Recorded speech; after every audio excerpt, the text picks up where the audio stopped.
Welcome, ladies and gentlemen, to Burgess Field.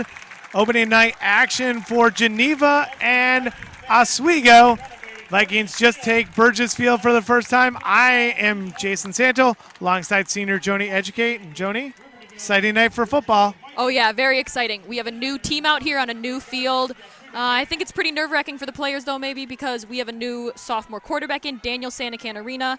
I think they're pretty nervous for him to go in, but I think he'll do a great job. He did a great job on sophomore last year playing as a freshman, so I think he'll do a great job going into the varsity season as a sophomore. And it's been an interesting offseason for the players because they haven't been able to practice on the field until recent weeks. We had a great summer with the field was able to get done a month ahead of schedule, so they've been able to use it a little. It is fast. The players like it. It's spongy. It's time for Friday Night Football here at Geneva. Opening night. Welcome to the Viking Sports Network. We hope you are with us all season long. We're going to go through the schedule a little bit later on. As we start tonight, Oswego will be receiving the ball. Geneva will be kicking off. Kicker number 30, Kevin Dunlop. Oswego sends two men deep. Kevin was kicking last year also. I think he's a pretty reliable kicker. He was used as kicker and punter last year a little bit.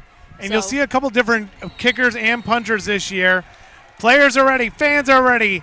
The 2012 Geneva Viking football season is just about to get underway with the kickoff now, and we're on their way. Short kickoff to the about 15-yard line, picked up and over to the 20. Breaks it to the 21-yard line. I lost the number there. Number 25, Jamal Richardson. I was actually talking to a coach earlier. I guess he is one of their best players. So Jamal Richardson, a 6'2", 180-pound senior. So he's going to be a stud for them. He's going to play wide out for Oswego tonight. The Panthers, obviously, their first game of the year, first game across the state of Illinois. Exciting night. Lots of fans, actually more fans than I anticipated probably for tonight. First week of school. We are ready to go as it is a pitch to the backfield. Shoe is lost as Brett Wainwright tried to get away from the tackle, does so. Loses about 2 yards in a great defensive pressure. Loses a shoe as well. Lost a shoe. Bright orange shoe. You saw that flying immediately. At first I thought it was the ball and I was excited for a fumble, but no, it was a shoe. Wainwright is another one that the coach did say is one of their better players, but he is only a sophomore. Coming in at 5'9" and 155 pounds. I hear he's a sophomore, but he is one of the players that is expected to do great tonight. Oswego takes it off the right side, runs it up, and gains about 2 yards. It will bring up third down in roughly 11. Oswego's numbers are actually a little difficult to read. Either that or I'm getting older. Both are probably are true. But Oswego, it appears as though has Tyler Davids at quarterback. But then it says number 16, so then they're starting Stephen Frank at quarterback, a freshman. Wow. Starting at quarterback. Goes back to pass and is immediately taken down. Freshman mistake as he is brought down by... That looked like number 5, Jake Bozer. It was Jake Bozer. You told me pregame Bozer wouldn't be playing tonight.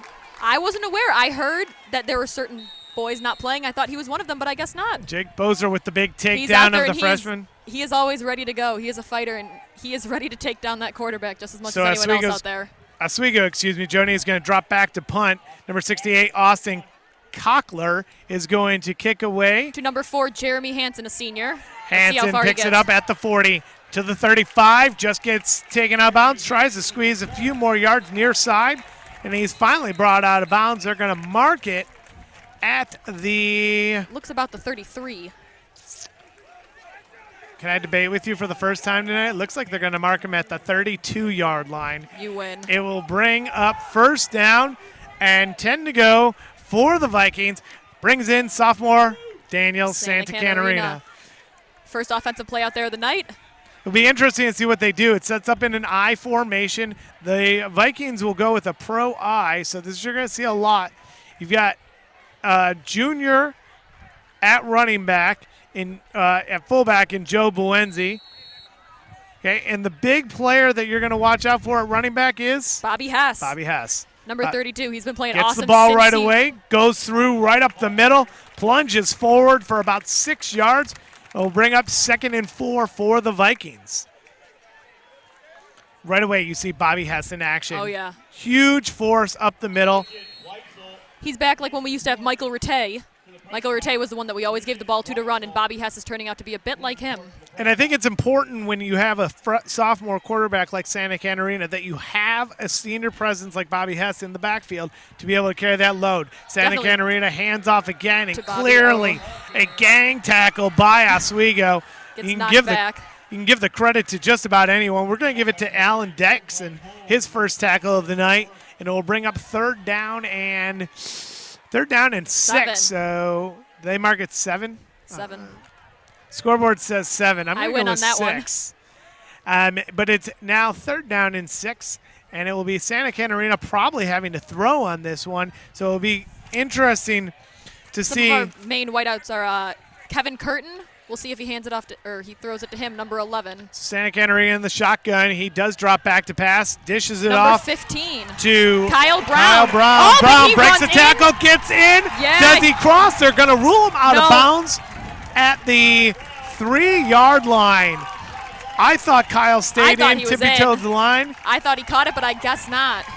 First down for Geneva at the 3, and a great play set up by Coach Wazinski immediately to get a nice, easy toss for him so that he could get into open field, didn't have to drop back hard. Easy pass for the sophomore. Not very much. We saw 15 Kyle Brown wide open, and Kyle Brown's actually a junior. I heard he was going to be one of the more promising players. Let's see, given to Bobby Hess, and he is knocked down. Bobby Hess brought down by number 57 for Oswego. Max Hively. It's Hively's first takedown of the evening. They're going to say Jordan Smith actually with the tackle at 57. All right, let's see what they're going to do. Again, Geneva breaks the huddle. 8:15 remaining, first quarter. They go into the power I. Santa Catarina hands off. Again to Bobby Hess. Fake pass and fake pass. incomplete. Pretty good fake. It even got me. Great fake by Santa Catarina. Had Bobby Hess, had the defense committed to him, just overthrew his receiver. Intended receiver on that pass for him was Connor Feeney, the tight end, 6'1", 185-pound senior. As much as we're seeing seniors out here, we are seeing a lot of younger players, not exactly as many sophomores and freshmen, but we are seeing a good amount of juniors. We are, and the key is really when you look at the backfield, don't just look at Bobby Hess, but Joe Buenzi is a junior. His brother's at Northern. He can make some blocks. He's going to kick out a block here. Bobby Hess clears the corner. Touchdown, Geneva Vikings. First points of the season come 4 minutes into the contest. It will be a quick 6 points for Geneva. Fairly impressive drive for Santa Catarina on his first possession. Exactly. They're following closely after the sophomore game, who was scoring a lot in the first quarter as well. So good start. I'm sure that's what Coach Wazinski wanted to see in the first half. You see him on the sideline now. He's talking it over with Daniel, saying, good drive. These are little things we want to work on. The extra point is up and good. It is 7-0 Geneva early on in the contest. Pretty impressive start, both defensively and offensively. And I really think, Joni, and it's a great point to point out early in this contest, if Oswego's going to start a freshman quarterback, you've got to be prepared for them to try to run, and then they're going to throw on third down, and that's when you kind of pin your ears back and get ready to drill whoever's back there in the backfield. Exactly. I think it's important to know that they do have a freshman quarterback, but they do have a lot of older upperclassmen out there with him, so hopefully they'll be backing him up like Hess is for Santa Catarina.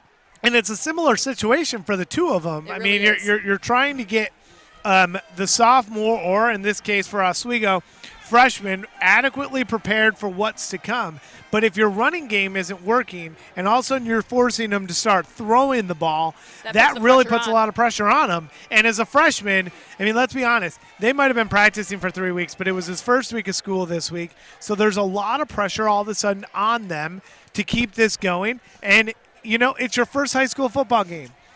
Freshmen had nerves the first day they walk into school. You could see it walking through the hallways of Geneva this week. Exactly. They clearly have nerves because it's not a home game. Oswego brought some exactly. fans, but it's a Geneva home game on a new field. It's a big night for the Vikings. Going to see this a lot on the kickoff, the fake kickoff. They've been doing that for years. I've been seeing that for a very long time. Number 30, Kevin Dunlap, is kicking again after he just punted that extra point. It will be interesting to see if he goes to Richardson. He does. They're going to blow this one dead immediately. We've got a false start on Geneva. So they cleared the line before the ball was kicked off. We'll reset this one, and they're going to march off 5 yards on the penalty. And really, I'm stunned that the star player for Oswego, Richardson, is who they're actually going to kick the ball to. Yeah. You know, if a team says this is one of our best players, and we keep kicking it to him, either there's something that Coach Wazinski's seen in that kickoff, or we're just not listening to Coach Wazinski on the fact that they don't want him to kick to him. Exactly. Like, I don't think Oswego's going to be kicking to Bobby Hess anytime soon. Yeah, I would be shocked if they want to kick to Bobby Hess, but I would also be shocked, you know, after that last return to see them really kick in any direction. It didn't look like Oswego got off the ball very fast. And, again, you're looking at a young roster, and they bring a lot of players. If you look at Oswego's sideline compared to our sideline, and maybe at some point we'll get you that shot on the broadcast, if you look at that, they've got a large group. We have a much smaller, compact team. Coach Wazinski carries everybody that tries out, but at the same time, he's playing his big guns. Again, the kick goes back to Richardson. Let's see how far he gets this Richardson time. up to the 30. He's juking around, now goes backwards. He's trying to clear some space. Shoestring tackle attempted but not gotten. Richardson still on his feet. Still going. He's at the 35, 40, close to midfield. Taken down finally at the 49. They're going to label it. You know, 49-yard line.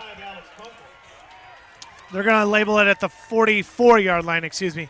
The new lines kind of threw me off. Even the one right at the center of the field apparently was close enough to the center. They're going to mark it at the 43-yard line.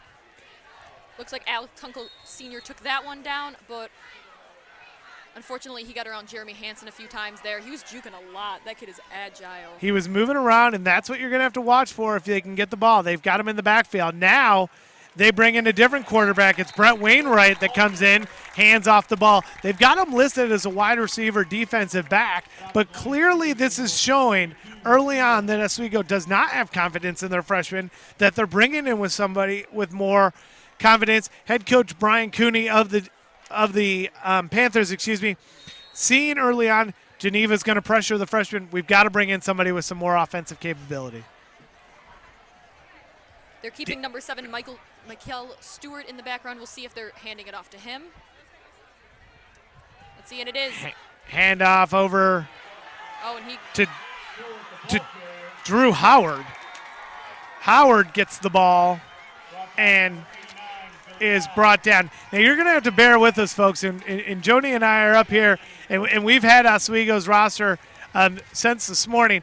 They seem to keep changing it, but maybe it was Michael Stewart, and your eyes are better than me. We're kind of rolling with it. They sent over a roster. A couple of the players don't even have numbers. Some might duplicate. So this is going to be interesting. We'll listen to PA announcer, but it is now Michael Stewart in the backfield. So it was 7, not 1. They hand off to Stewart. He gains about 5 yards, and he moves forward. I feel like Stewart and Wainwright are going to be two of the main players here tonight. We've seen both of them have the ball quite a lot tonight. Yeah, and even when they had a different quarterback in, it was still Stewart and Wainwright that were getting the bulk of the carries. It is now 2nd and 7. I said 5. It looks like 3 instead. They're now at the 28.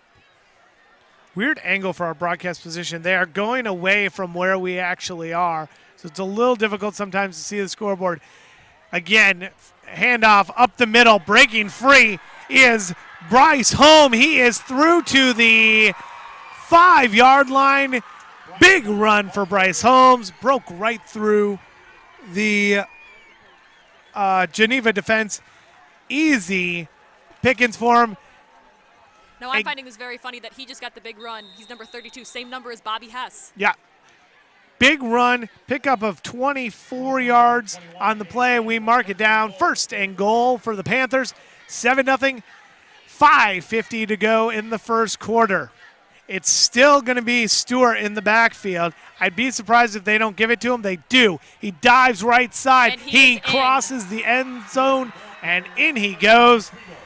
6 points for the Panthers. It's now 7-6. It didn't seem like he had much trouble getting in there. He's a fast kid. Well, and, again, we can, it's the first game of the season, and we've got some younger players out there on the defensive line. It's still some senior leadership. We'll talk more after this extra point attempt. Kick is up, and the kick is good.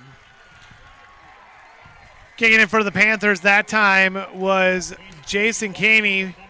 7-7 is the score with 5:43 to go here in the first quarter. What's interesting, though, Joni, is what happened was you would assume that they were going to Stewart. Yeah. And the fact is that even if you know they're going to Stewart, they completely were able to blast right through the hole in the Geneva defense. Again, you're locating different areas on the field, and this is what football is. It's a battle each time. You're trying to find new locations to find a hole. They clearly found one in the Geneva defense going the right side. I'm trying to see who blocked for him, but that was a nice block because there was literally maybe 1 or 2 people in his way, but not much. No one even really got a hand on him as he went right in there. And that might be the problem for Bobby Hess this season, considering Danny Barrett, who is usually the one who holds the block for Bobby, is out with a torn ACL. Some early injuries, some early changes to the roster for the Vikings, and it's all happened before the season. It's almost better that it does happen before the season, so you don't get that continuity going that what to expect. And it gives players like Boenzi, who I taught last year, so I'm excited to see Joe on the field. But see Boenzi out on the field and playing at fullback as a junior. Kickoff goes short, picked up by T.J. Miller.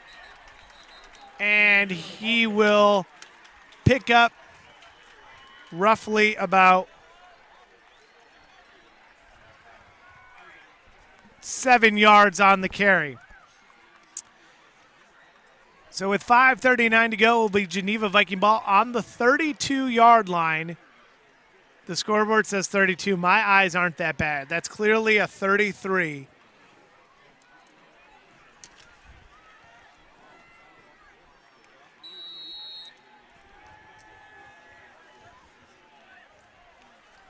Geneva sends Miller in motion. Santa Catarina hands off short of Bobby Hess and Boenzi, the ball carrier.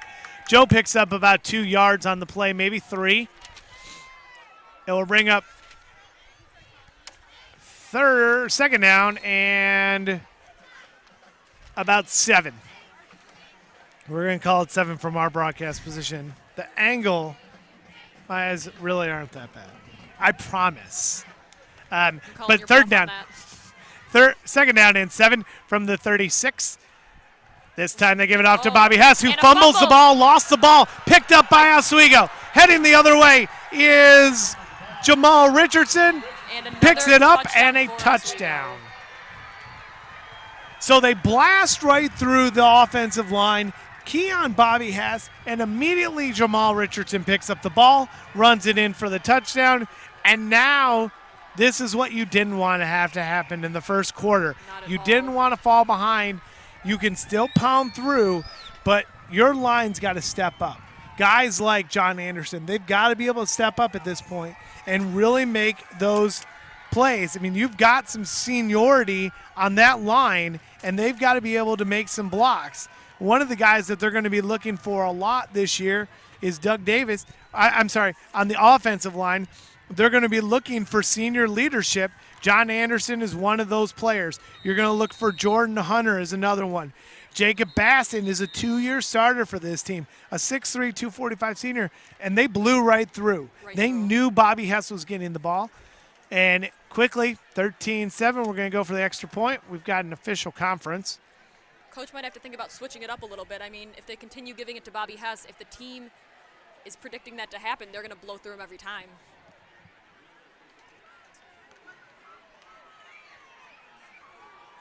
We have some confrontation between coach and the ref. It looks like they called a delay on Geneva.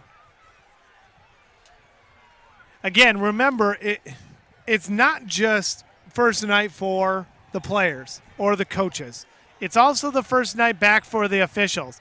And you know what? The penalty that was just assessed actually moves them down to the 1. Maybe 1.5 now. So what this does is it completely changes. They were going to go for 1. They're now going to go for 2. We'll see. My guess is that they're going to give it to Stewart. I mean, it would clearly be my guess. Stewart, with over 30 yards of offense thus far, gets it on the pitch. He goes on the outside. He is not able to cross the line. Wow, they're going to say he touched his knee prior to crossing the plane. So with 4:57 to go in the first quarter, it is Oswego 13, Geneva 7.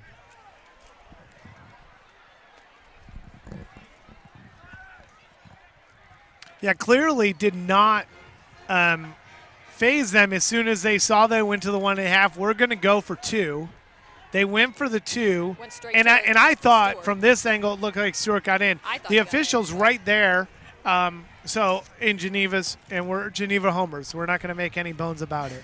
Okay, it's the whiteout tonight. I've got students on both sides wearing white. Everyone knows what to wear tonight. So it's the whiteout here tonight at Burgess, and you know, I thought he was in. I'm going to take the benefit of the doubt he didn't get in. That was a great call by the official then. I'm sure the Geneva student section was crazy about that. They're going crazy over there with their like 200 white towels they're throwing up in the air.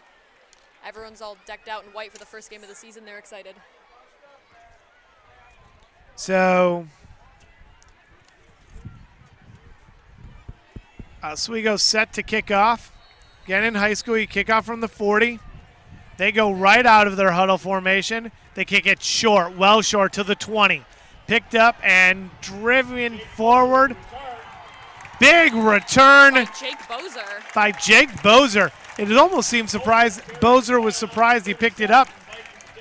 But again, like you said, it was a very short kick, went straight to him instead of one of the people that were supposed to be returning the ball. Line shot to Bozer. It will be at the 37-yard line, 1st and 10 for the Vikings, and we're going to see how they respond after that fumble. It's going to be a debate. Do you go right back to Bobby Hess? Do you stay with who you have? Do you pass? How do you switch this up? There's a lot of different options. They have Kevin Curtin out wide. We'll see if they end up passing it to him since he tends to be a pretty reliable receiver both last year and this year. Curtin wide near side. They're going to keep it with Bobby Hess. Bobby Hess is going to pick up about 3, maybe 4 yards. Bring it up 2nd down, and we'll wait for Mr. Whitman to switch it on the scoreboard. We'll see what he thinks. It's really in the eye of the beholder of the scoreboard is how much is left. He's going to label it 2nd and 7. I would agree with him. 2nd and 7. Geneva trying to even or take the lead on this contest.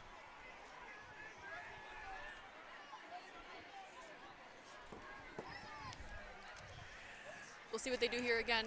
They have some receivers out wide. They have number 8, who is I formation, pass over to Kyle Brown. Brown breaks it over to the 50. He is across midfield and into Oswego territory. First down, Geneva. And they'll start with a fresh set of downs at the 48 of the Panthers. Kyle Brown, although he is a junior, he is a big kid. I think he's one of the bigger, taller boys in the team at 6'4", weighing in at 190 pounds. I think they're going to be smart to give the ball to him quite a lot tonight.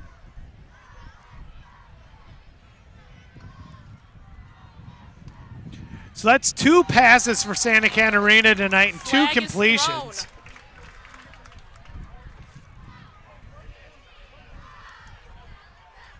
Let's see, I believe it was a call on Oswego. Defensive encroachment on Oswego. It's a 5-yard penalty. It will make it 1st and 5 for Geneva. I'm not going to argue with that. And if you don't want to help out a sophomore quarterback in his first game at the varsity level, you don't jump out sides and make it 1st and 5. So 1st and 5 for Geneva, the 44. Trailing here as we wind down the first quarter. Welcome to Viking Sports Network. We're glad to have you. 3:37 left. Santa Catarina goes back to pass, goes deep. Heading out deep. He's got it and dropped just outside of the hands of Pace Temple. Temple had beaten his defensive player, had it in his hands, just drops it. Great pass by Santa Catarina. It was right on target, right to where Pace was running. Temple, a two-sport athlete, also plays basketball as well, so will be on the varsity basketball team this year. Varsity football, varsity basketball, great athlete. And really, and track, I'm being told. Coach Dvorak knows it all. So he's a three-sport athlete here at Geneva. Had his defensive back beaten. So we're going to go back. Santa Catarina, hands up, fumble. Ball is loose. Oswego saying it's their ball. If this is the second turnover for Geneva, and it is. And it is. Oswego's ball, 2 turnovers, back to back. And a flag is thrown. Penalty marker on the play. We'll wait to see what that is. Personal foul on the Panthers. Be a 15-yard penalty. So, you take, it's like the facts of life here, the song. Okay, you take the good, you take the bad. Okay, the good is they made a bad penalty and they lose 15 yards. Okay, the bad is this is 2 possessions in a row where running backs have turned the ball over. So it's not your sophomore quarterback that is creating the problems.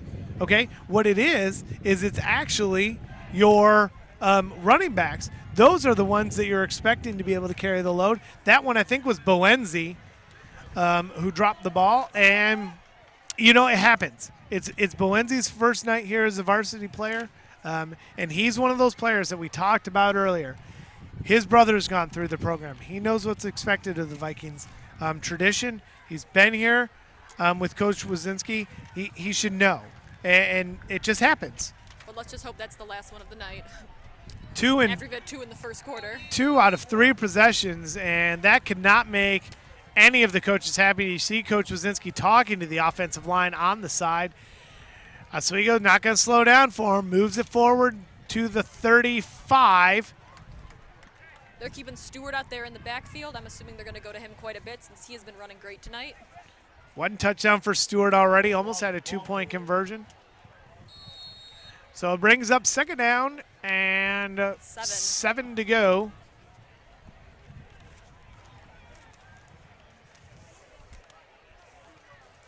Brett Wainwright ready to take the snap, and they're in the power I formation.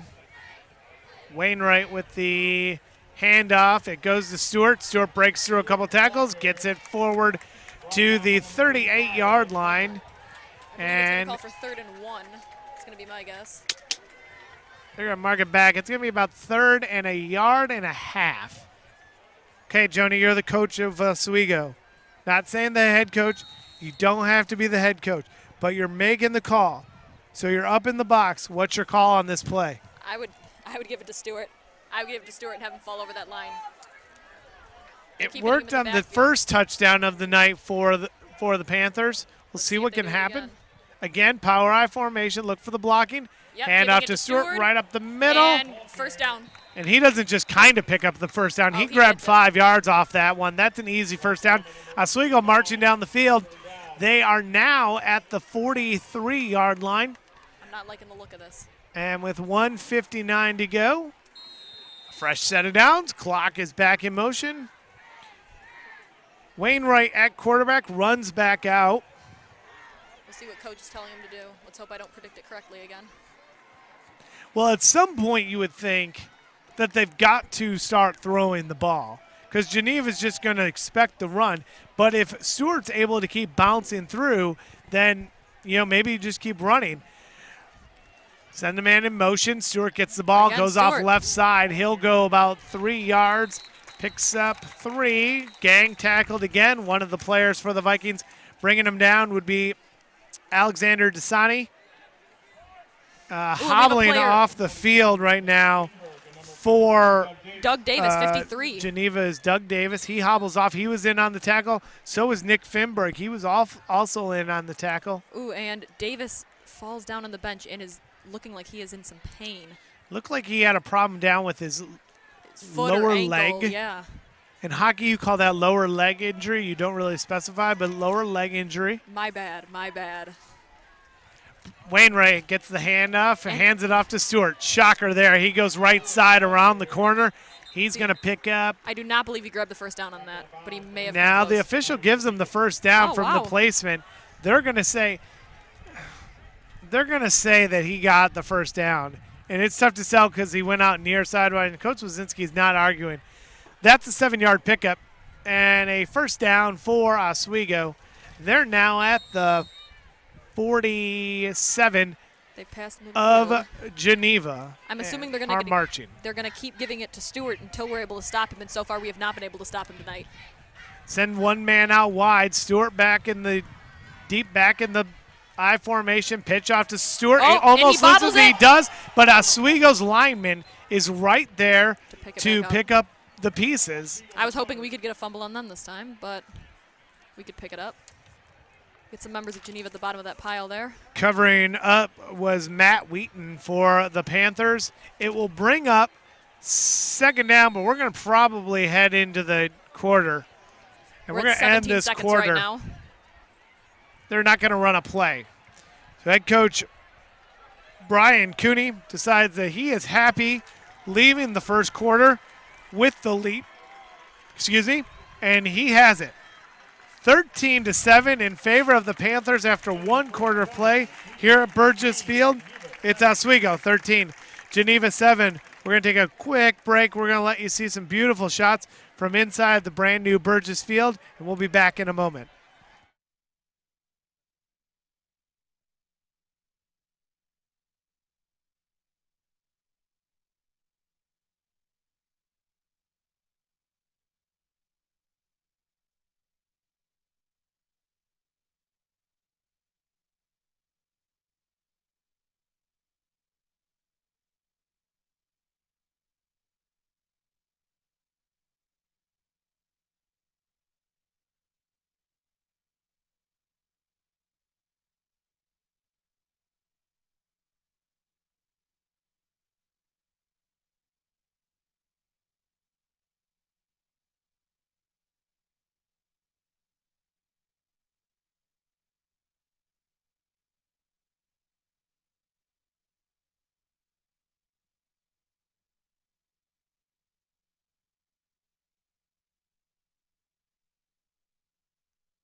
And we're back for the second quarter of action now. We hope you enjoyed some of those sights and sounds of Geneva football in between quarters. We start the second quarter. Oswego still driving.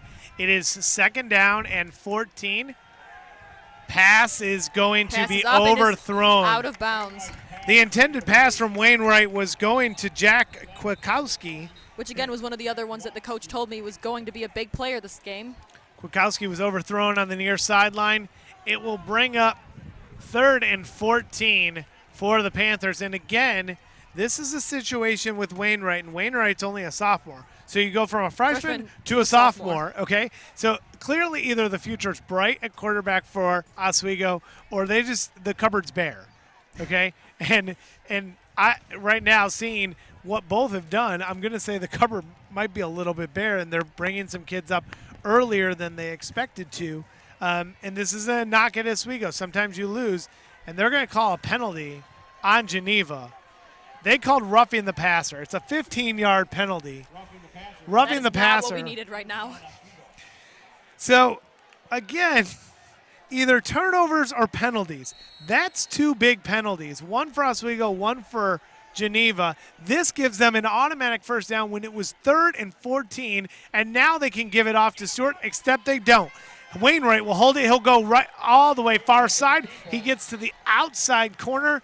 They're going to mark him out 3 yards short of the first down.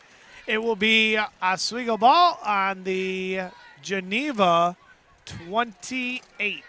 He was pretty fast, showing just as dangerous how he is just as dangerous as number 7 Stewart. So we'll see what happens now that we know that either of them can run the ball. And what's interesting is that the near side official marked him 2 yards down. The far side official, who was closer, puts him at the 30. So it's 2nd and 4. We had a false start on that.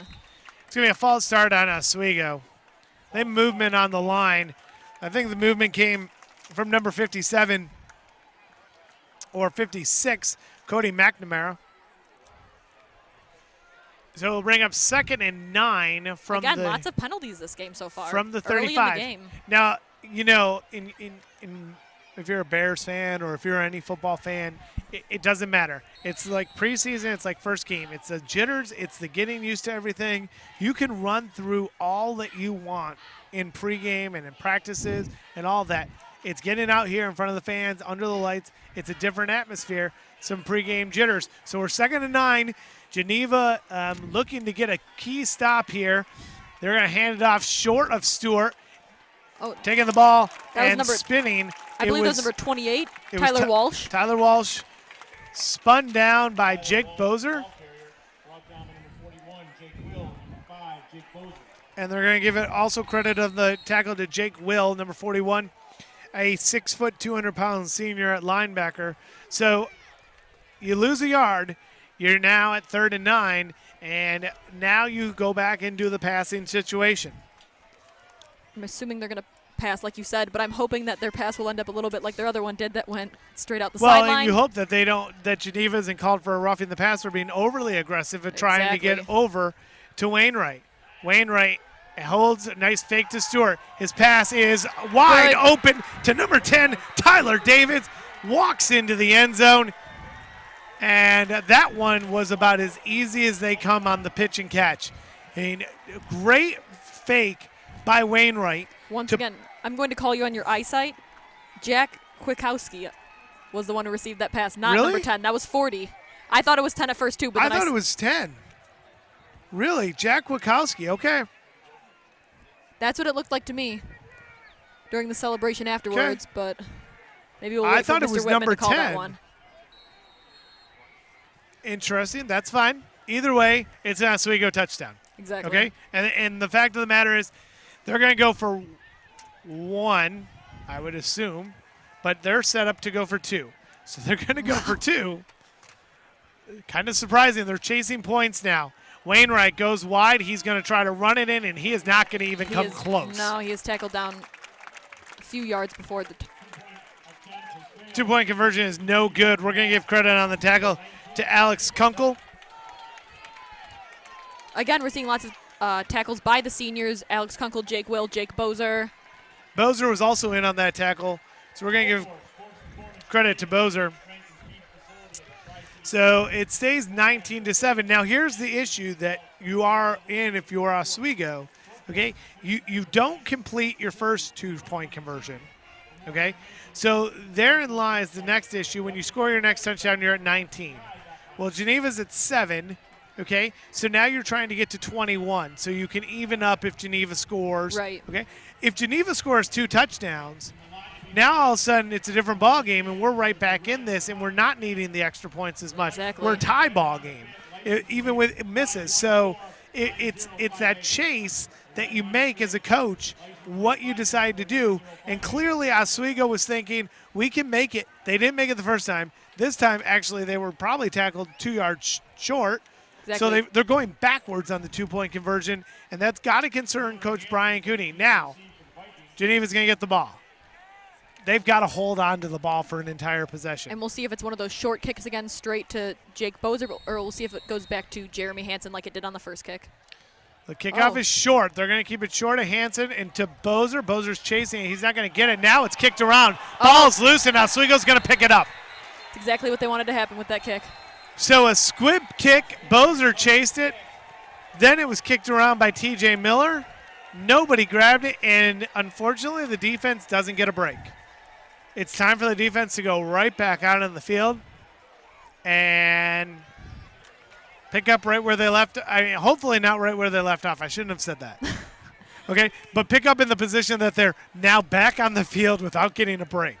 Okay, and they've got to be thinking to themselves, what do we have to do to get off the field? And you know, as a fan of Geneva and as a student of Geneva, you hope that it's not the next break really comes at halftime, because we've been snake bitten tonight. Yeah. That's 3 possessions or 3 times in a row turnover. We've had a turnover. So it's been touchdown, fumble, lost possession. Yeah. I don't know if you want to call that a fumble or onside kick. I would go with onside kick. That's what I thought it was. So they don't get it. Oswego gets it. And now they're on the 22. On the 22-yard line. And as we know, they short can field. run the ball, and they give it, of course, to Give it Stewart. to Stewart. Stewart picks up 5 or 6. And we bring up second down and about 5. That was going to be my guess. We agree on something. Finally. A teacher Second and a 5. teacher and student agreeing on something. It's insane. It is. It's a miracle. 2nd and 5 for Oswego as they are trying to convert on their onside kick attempt and put some points on the board. And it doesn't matter if you keep missing 2-point conversions. As long as you keep getting the ball back Exactly. and get opportunities to score, you're going to have the lead. They'll hand it up short side. Taking it off the left side is Tyler Walsh. He'll pick up about 2. Really got caught up in the scrum, and we'll bring up 3rd and 3. Maybe 4. I was going to say 4. 4 Dickens. Ford Dickinson and Colin Griffin were given credit on that tackle. Ford, a 5'10", and they're calling it 3rd and 4. 180-pound senior. So 3rd and 4 in Mr. Whitman's eyes. My eyes as well. You lose once again, Santo. I lose again. 3rd and 4. And we're My guess is going to Stewart. assuming a Stewart fake pitch. Wainwright. Wainwright holds onto it, and he's going to pick up the first down. Wainwright with the great keep move, faked out to Stewart, drew one lineman out of his way, saw the hole on the option play, kept it, picks up the first down. They're going to ask for a measurement, and one can hope that this measurement comes in favor of Geneva. Because at some point, you kind of need some good mojo in your favor. It looks like he's going to get it, but I'm hoping to God that he is not going to get it. Oh, I'm getting nervous. And it looks like from here it's a first down. Great. I believe they're on about, it looks like the 12, 13. I'm going to say 12. 12-yard line. And we know what they can do with 12 yards. Unfortunately, it will not take them very long to get across 12 yards, but I'm hoping that the Geneva defense can step up. So it's 1st and 10 for wishful thinking. Geneva. 1st and 10 for the Panthers on the Vikings 12-yard line, and they're going to break their sideline huddle, and they're going to come right out. Clock is ticking. We don't have a clock on our scoreboard right now, but we will keep you updated. 9 minutes to go, second quarter. In this first game at the brand new Burgess Field, we're glad you're joining us here on the Viking Sports Network. We are going to have a delay of game on Oswego, and round of applause, everybody. A penalty on Oswego that marches them back, and we'll set it up as 1st and 15 now from the Geneva 17-yard line. Hopefully these penalties will be putting pressure on Oswego to maybe fumble Throw. the ball. Throw. That too. Throw would be good.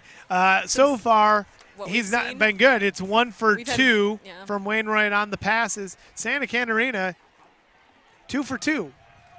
Okay, We're beating so him with that. he's 2 for 2 on passes.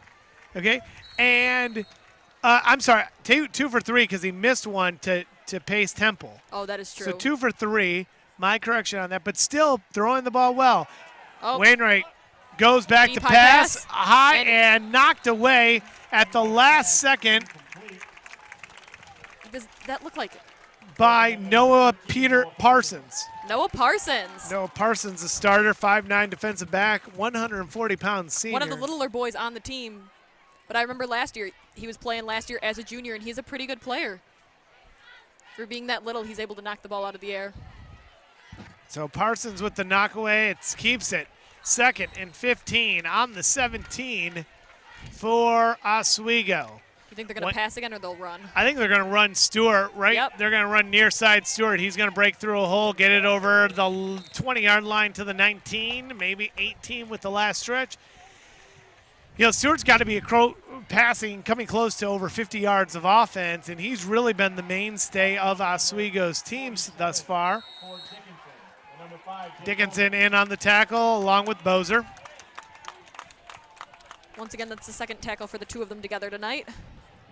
Bozer's been all over the place with the return, some tackles, a sack early on. So he started off solidly, and we're going to see if they can step it up. Once again, 3rd and 12 from the 14. Shotgun formation, Wainwright rolling out, trying to pass, being chased. He gets around the tackle. He is close to the first down. He was being chased by Paul Larson. Larson couldn't corral him, and he was quick enough to get away there. Got around the corner, and say the 3. It is going to be a first down, Oswego. You always know it's going to be a first down on a situation like that when the referee gets on the opposite side of the stick and really has that angle, and he pointed emphatically, that's a first down. So it's first down, 1st and goal, Oswego, from about the 1.5 yards. Oh, my guess was 3. I was way off.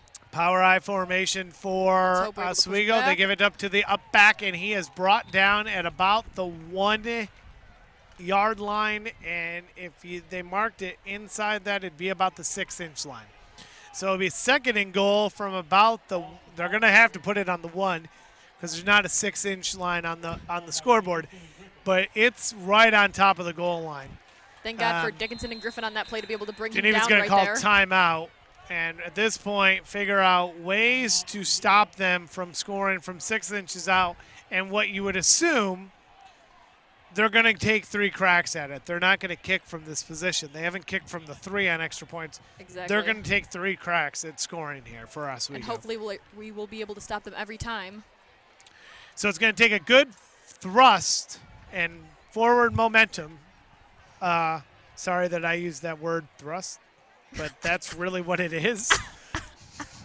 A good push by the defensive line to be able to knock back Oswego, and they haven't shown they can do that except for the 2-point conversions.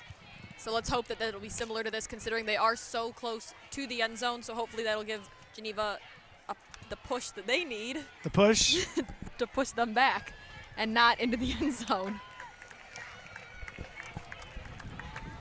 19-7 in favor of Oswego, 7:34 remaining, 2nd quarter.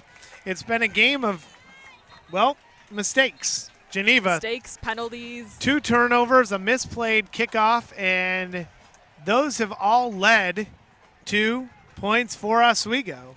So now have 19 of. You know, 2 turnovers, 1 run back for a touchdown. The other one was off of a turnover. Hand off to the up back and in for the touchdown for Oswego.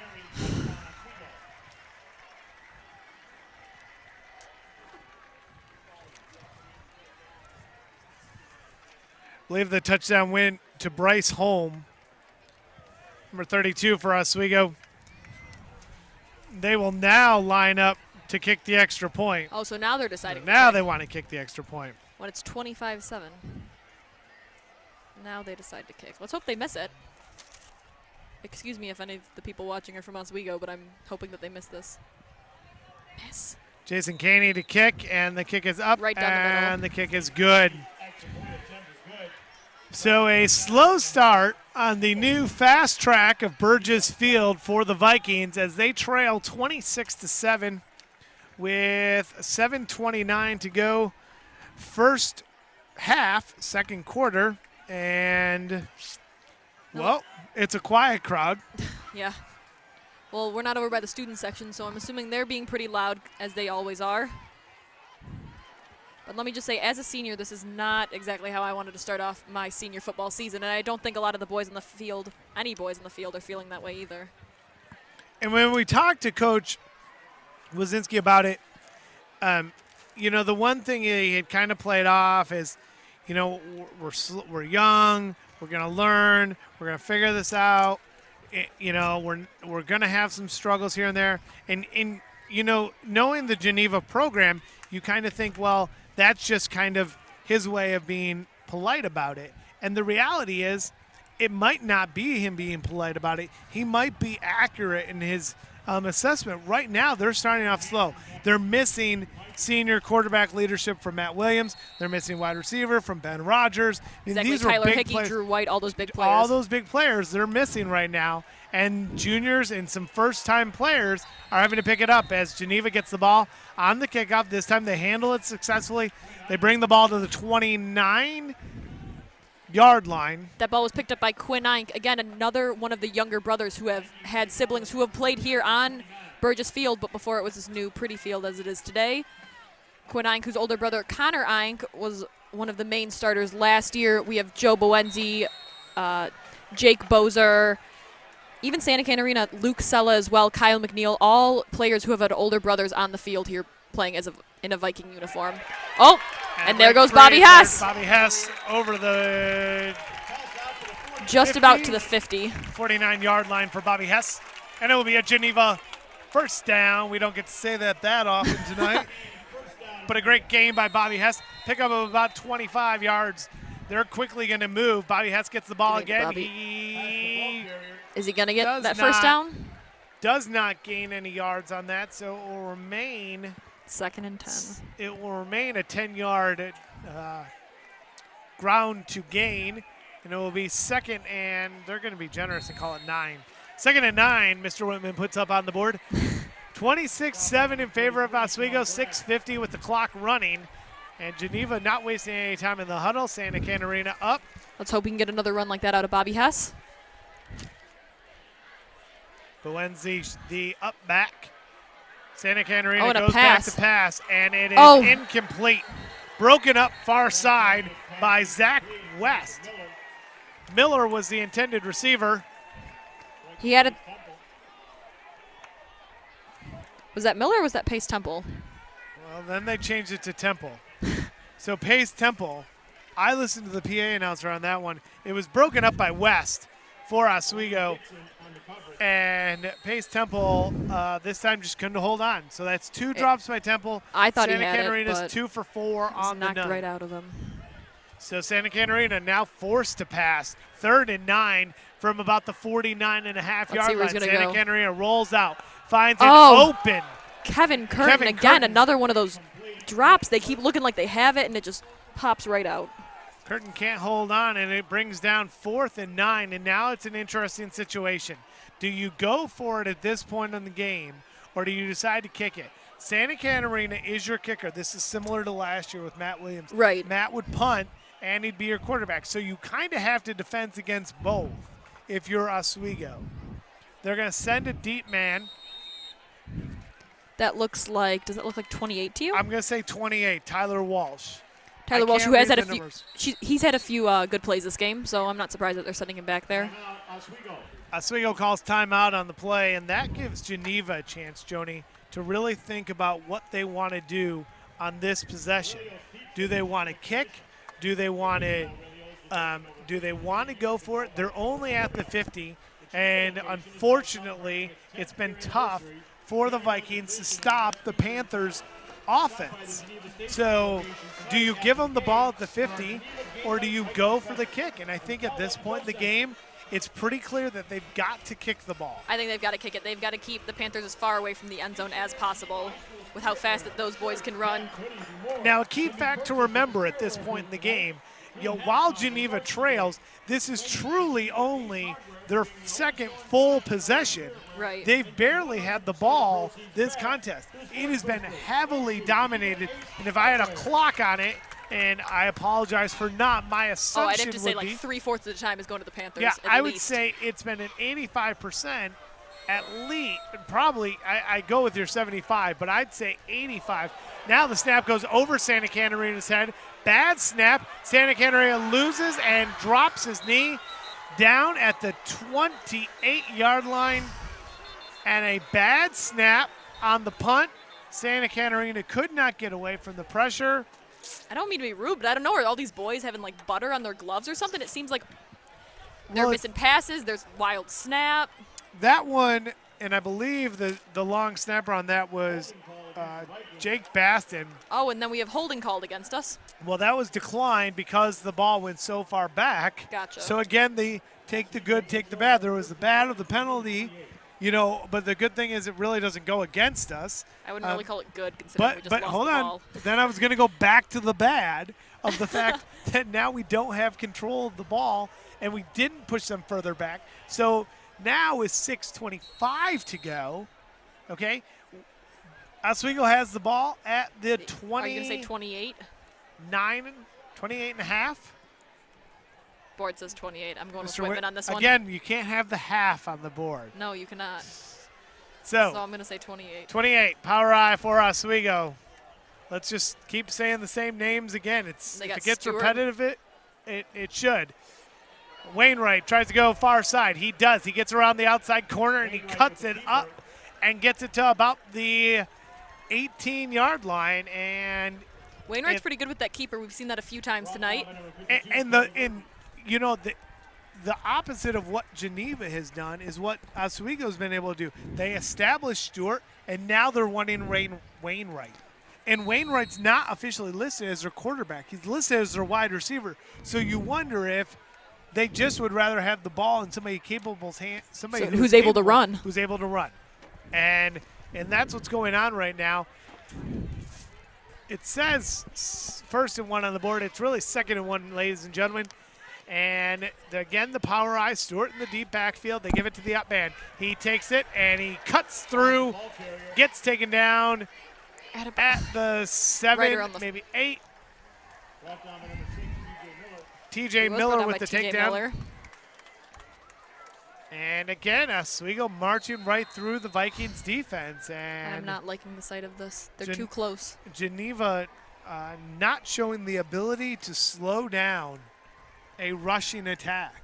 The passing has not been needed as much, but the rushing attack has not been able to be Well, unfortunately, they haven't needed the passing at all. We've seen maybe 2 passes out of Wainwright. Yeah, he's probably thrown 2-3 times.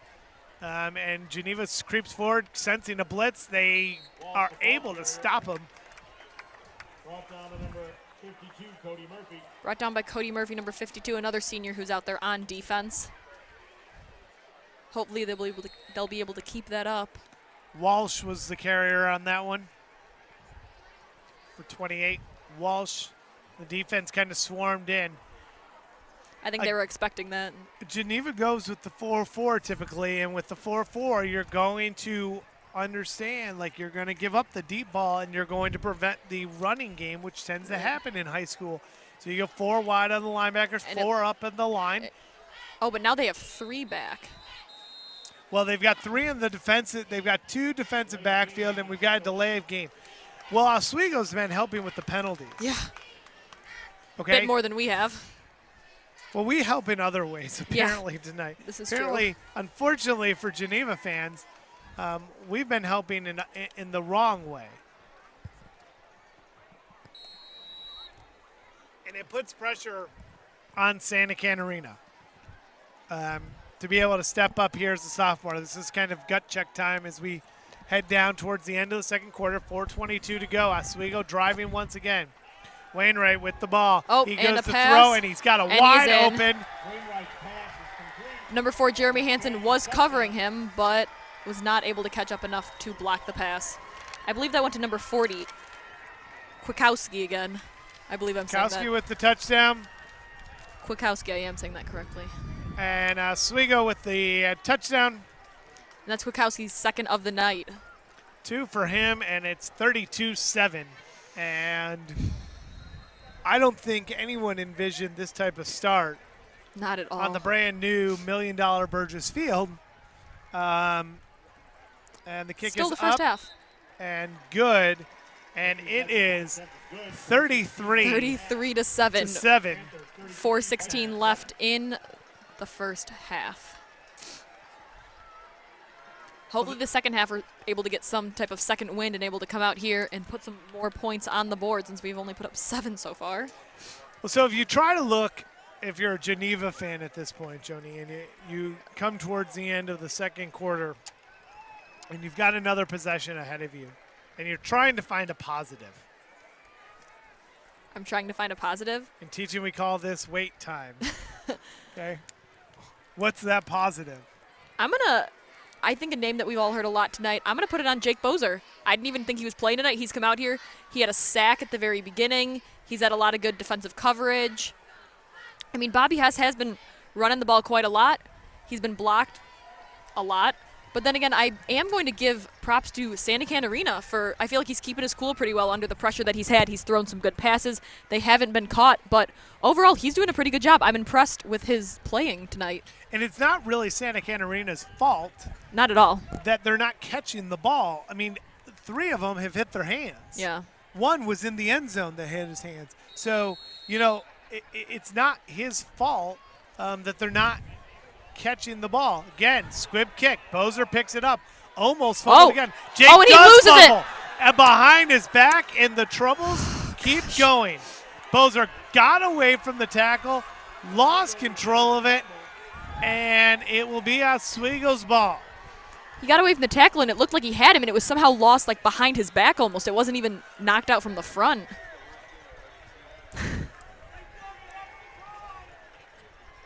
Coach D next to me And here you is can making some hear- funny comments. You can hear the fans starting to get a little bit restless here Yeah. at Burgess Field, and And I'm starting wondering- to hear the Oswego fans a little bit more than the Geneva fans now.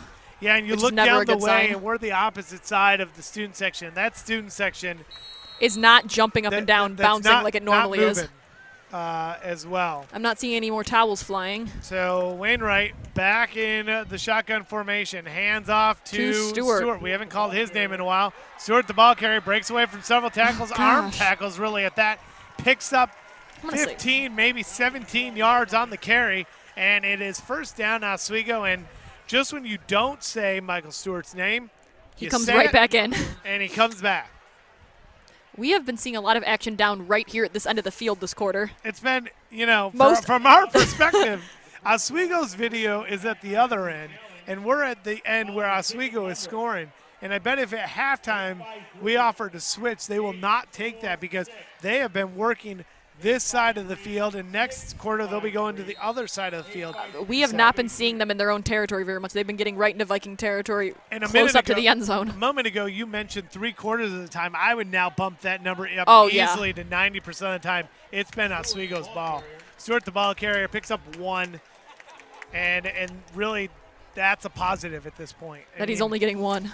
trying to stay and give off this positive vibe right now, but you know, you hear Coach Dvorak say this has been one of the roughest games he's seen in a while. It's been a slow start. You know, I heard that, and But I wasn't I'm- going to repeat it on air, but there I- you go. I'm not going to say just throw Coach Dvorak. I would say the same thing. It has been a slow start for Geneva early on, and you wonder if they're just lulling us into a sense of Oh, and security. a pass to number 9.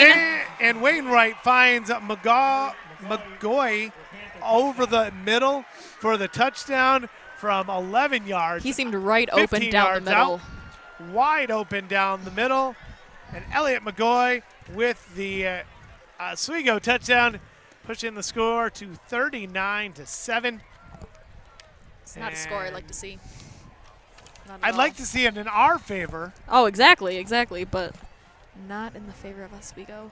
And I know coming into this game, I don't think anyone was really too frightened about the game against Oswego. I think in years past, we've always been kind of equal or better than Oswego. So this year, Oswego coming out, fighting, ready to bring us to 40-7 in the second quarter is not something at all that the Vikings were expecting. Caney tacks on the extra point, and it's 40-7. And at this point, you wonder, if you're in the mind of Coach Wazinski, what do you want to say to your players? I mean, at this point, it's let's hold on to the ball. Yeah. Let's you know, the Bobby Hess run of 25 yards Is the best they've had. 2 possessions ago seems like an eternity. I feel like 25 yards, that's more than, the rest of the yards that we've had the rest of the game. Since that 25-yard run, We haven't Geneva's run 3 plays. They then went after that. They ran the 3 plays, snapped the ball over the punter. Oswego has since then had the ball twice and scored twice. 2 touchdowns. We have stopped Oswego 1 time this evening, and that was on the first possession of the game. So not a great stat line. Not at all. That you're looking for in the grand scheme of things for the Vikings. Now the positive. I'm always up. You're always Glass half full type of guy. We get the ball back. Jeremy potentially. Hansen. I think picks up the ball. Let's see how far he gets. Eludes a couple tacklers. But then he gets shoved back quite a bit. Back, but they're going to mark him down at about the 29-yard line. And I think Bozer just said, I don't want to have the ball in my hands anymore. And I think they moved Hansen up quite a bit. Moved Hansen up. So Saw that the squibs were coming. They're continuing that kick, and it's working for them. It's worked. So we go on offense from the 30-yard line, just over the 30-yard line. Just over the 30, yeah. They could put 40-7 in favor of Oswego. A score we didn't say we would say, or we didn't think we would say this evening with 3 minutes to go. Bobby Hess breaks right through it. And there he goes. Bobby Hess breaks one on the outside, near side, and gets it across the 50. Not just across the 50, all the way to the 35. And those are the runs we've been looking for out of Bobby Hess, and there he goes. 35 he had the 25 earlier. 35-yard gain. 35-yard gain for Bobby Hess. That puts him at over 50 yards on the night. Bobby Hess has been a shining star for the Vikings this evening. 3 minutes to go. Clock will start running. 40-7 again. 1st and 10 for Geneva. Handoff to the up back Bowenzi. He picks up 3, maybe 4 yards. We'll see where we're at. And Coach is going to stick with this method of running the ball to the best of his ability. 2nd and 8 for Geneva. Santa Catarina goes up under center.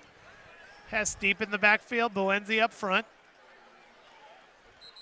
And they're going to call a false start. On Oswego, hopefully, not on Geneva? On Geneva. And I think they're going to say great that Kevin Curtin jumped. And it looked like Curtin kind of noticed, stopped and circled back. I did not think Curtin jumped, but looked like the official looked right at him when Curtin stopped. Let's hope they can just give the ball to Bobby Hess for another big run. His first run was 25 yards. His second was 35. Maybe we can count on him for a 45 run here. That would be great. That would be great. Incremental growth. Exactly. Which leads to an incremental growth on the scoreboard for us. I mean, all of a sudden things just keep going. Handoff to the up back. It is Bowenzi. Bowenzi's doing a great job carrying the ball on the short distances, powering through, getting some yards for the Vikings, giving Bobby Hess kind of a break. He takes it up to the 31-yard line. Minute 59, 3rd and 5 to go. Bowenzi's been doing a great job. I mean, he's not super huge. He's 5'11", 190, and he's been able to power through that defensive line pretty well. Joe comes from a football family, as we mentioned. His brother's at Northern. Yeah. Long line of Geneva Vikings going to Northern Illinois. Santa Catarina deep in the shotgun. Rolls out of the pocket, finds a wide open. And Kevin Curtin, and he gets it this time. There we go, Kevin. To Kevin Curtin. Good call on that one. Curtin with the great catch, steps out of bounds, 1:36 remaining. It will bring up Geneva. 1st and 10 for Geneva at the 16-yard line of Oswego. So if you can punch the ball in, get points on this possession, then all of a sudden you have an opportunity to get the ball to start the second half. And the way points have been scored. Open, there goes Bobby, breaks through the tackle. I'm going to say you got 4 or 5 on that. Bobby Hess with probably 3 yards. Bring up second down. Clock is running. 2nd and 7 on the 13-yard line. You got 1:12 to go. Let's see what they can do with this time. Geneva's got 2 timeouts remaining in the quarter. We're down to a minute, so the clock kind of runs. Hand off to Bobby Hess. Jukes around the side. The left, I'm going to say you get another 2 or 3 on that one again.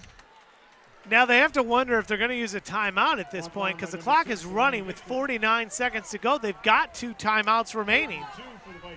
Santa Catarina running out from the sideline huddle. They're not going to use a timeout. This is rather shocking at this point. I would have thought they would have used the timeout. 35 seconds to go. Brings up a 3rd and 3. Bunch formation, and we've got a false start. On Oswego, let's hope. No. Gosh. The false start's going to be on Geneva's line. It's going to push them back 5 yards, and the penalties keep adding up and keep having more and more difficulty with how things are going thus far. I know. We've had a lot of penalties this game. Would you say it'd be evenly split between Oswego and Geneva? Because they had a few. They had some, and it'd be interesting to get the stat for the yardage that they've had. But at this point, this is a completely, one-sided affair, both offensively and Bobby with penalties. Hess. Bobby Hess with the carry. I don't think he gained any. I'm not sure if he gained anything on that. On 3rd and 7 from the 14, Geneva will call timeout. Coach Wazinski is out in the middle of the field, and he is not happy. Does not look happy at all. Not. But I mean, if I was in his position, happy. neither would I. With the scoreboard that says 47. Not 42-7. 42-7. Don't make it worse than it is right now. I'm sorry. It's been 42-7. 42-7. So 18.5 seconds to go. One of the great portions of the Geneva scoreboard. They give you the tenths of seconds in case the clock was running, usually seen at a basketball venue. 18.5 seconds to go. 40-7 in favor of Oswego. Do you want to say the score again? 42-7. 40-7. Just Not want to make sure 47. I said it correctly. 40-7. 4th and 5 from the 13. Geneva's going to clearly go for it at this point. They line up Santa Catarina under center. Boenzi is the up back. Bobby Hess is the tailback. And we've got a penalty again. Oh, dear God. This penalty is going to go back against Geneva. It's going to be another false start. Is that on Curtin again? It looked like he was pointing right at him, but I'm not sure. Offsides on the Panthers. Oh, nope.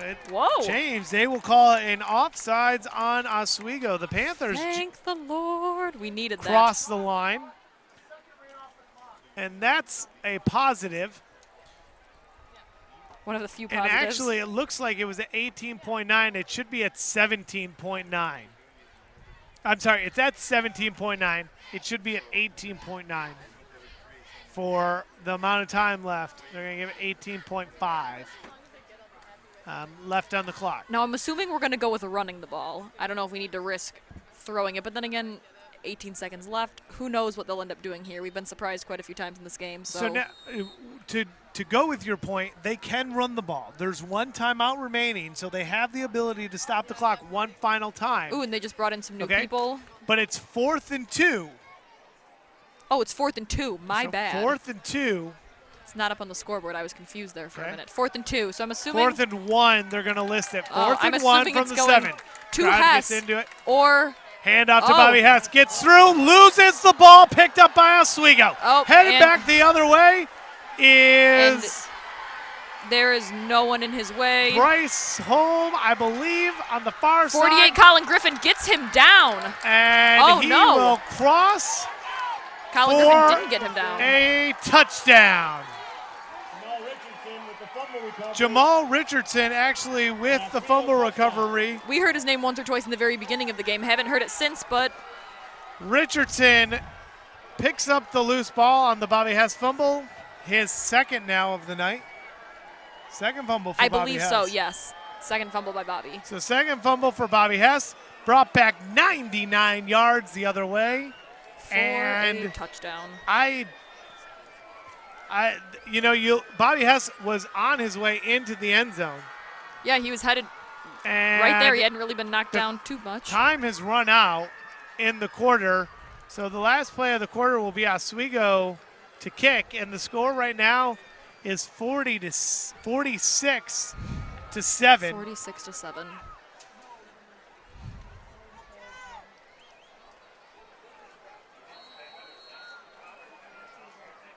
46 to 7 at the end of the second quarter.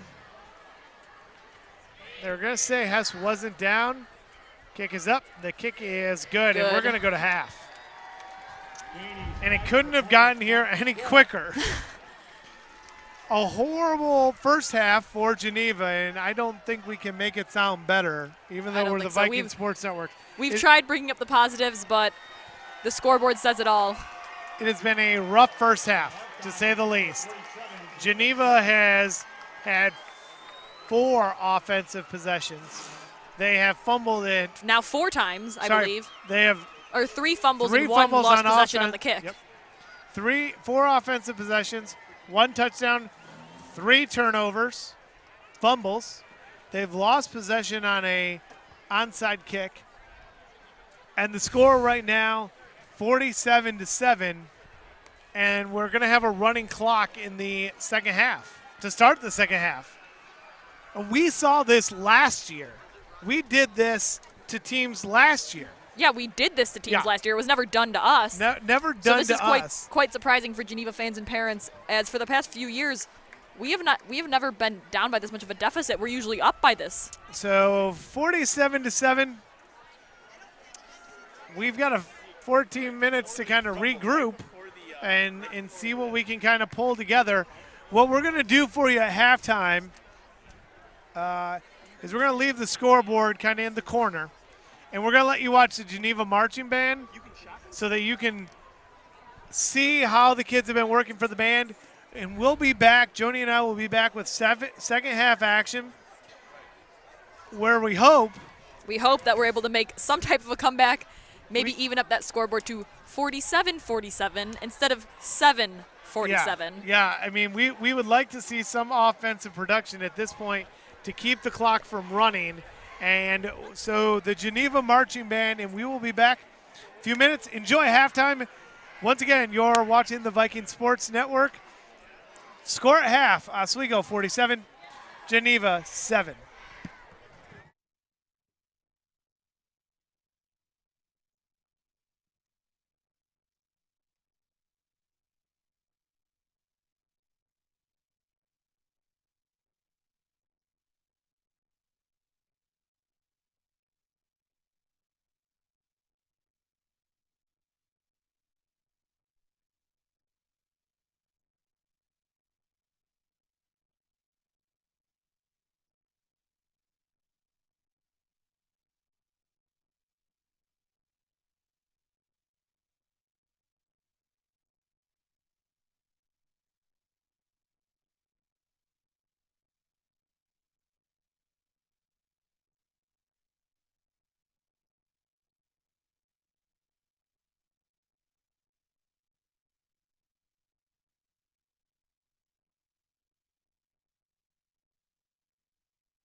Your award-winning show performed nightly at Epcot, the Walt Disney World Resort near Orlando, Florida. The show utilizes fireworks, pyrotechnics, laser lights, fountains, and fire to create a visual production of the park's World Showcase Lagoon. For those of you who have never seen the show, or for those who saw it a while ago, the show is an emotional journey to the past, present, and future. The trumpet solo by junior Kevin Farley and a solo color guard featured by Max Wilson. Here are your marching Vikings performing Reflections of It.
am not Jasmine, I am Aladdin. So far ahead, these bumps is lagging. See me in that new thing, bumps is gagging. I'm starting to feel like a dungeon dragon. Raw, raw, like a dungeon dragon. I'm starting to feel like a dungeon dragon. Like a dungeon dragon. Like a dungeon dragon. Like a dungeon dragon. Like a dungeon dragon. Like a dungeon dragon. Like a dungeon dragon. Like a dungeon dragon. Like a dungeon dragon. Like a dungeon dragon. Like a dungeon dragon.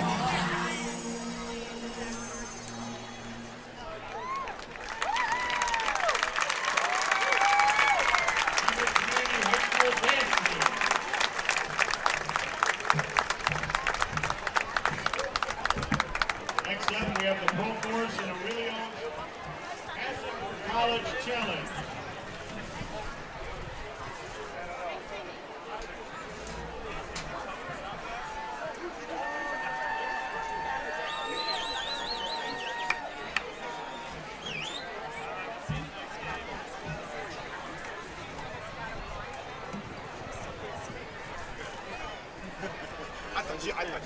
Our first contestant, Chad Bumble.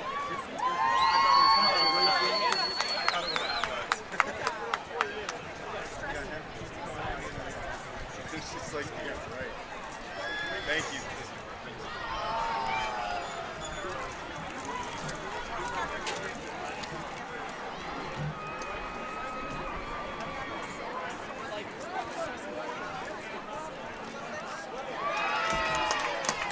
Good job, Chad. Up next, Alex Williams.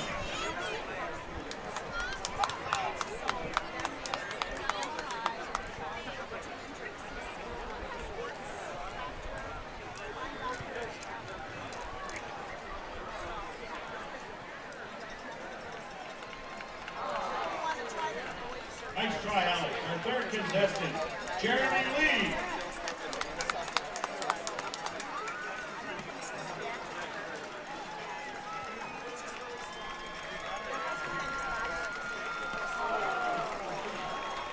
Nice try, Jeremy. Thanks for all three participants.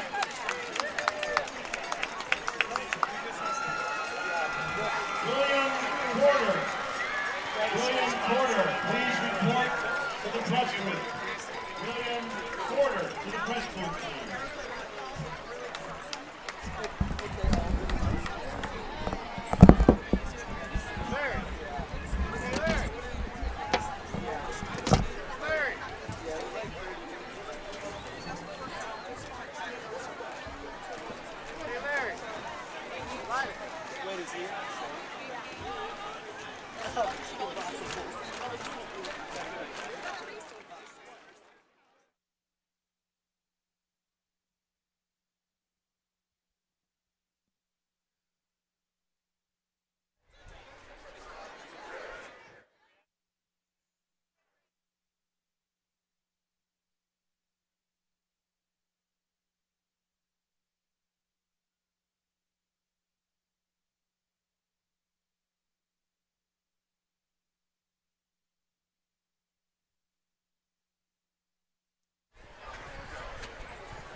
Welcome back after the halftime excitement.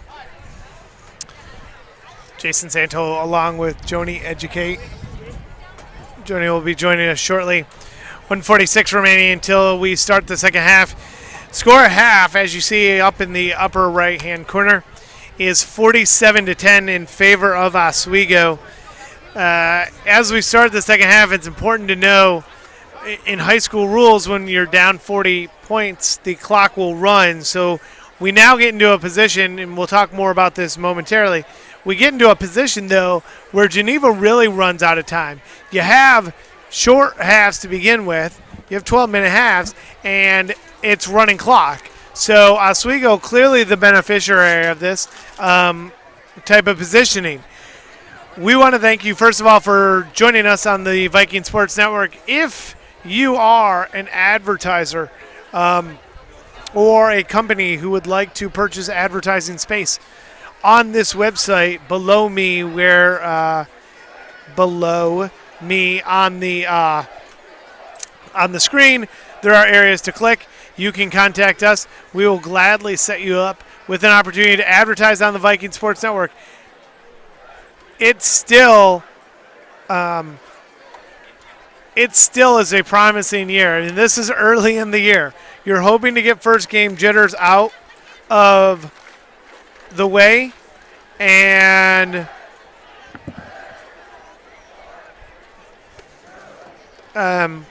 we hope that our broadcasts get better. They will get better.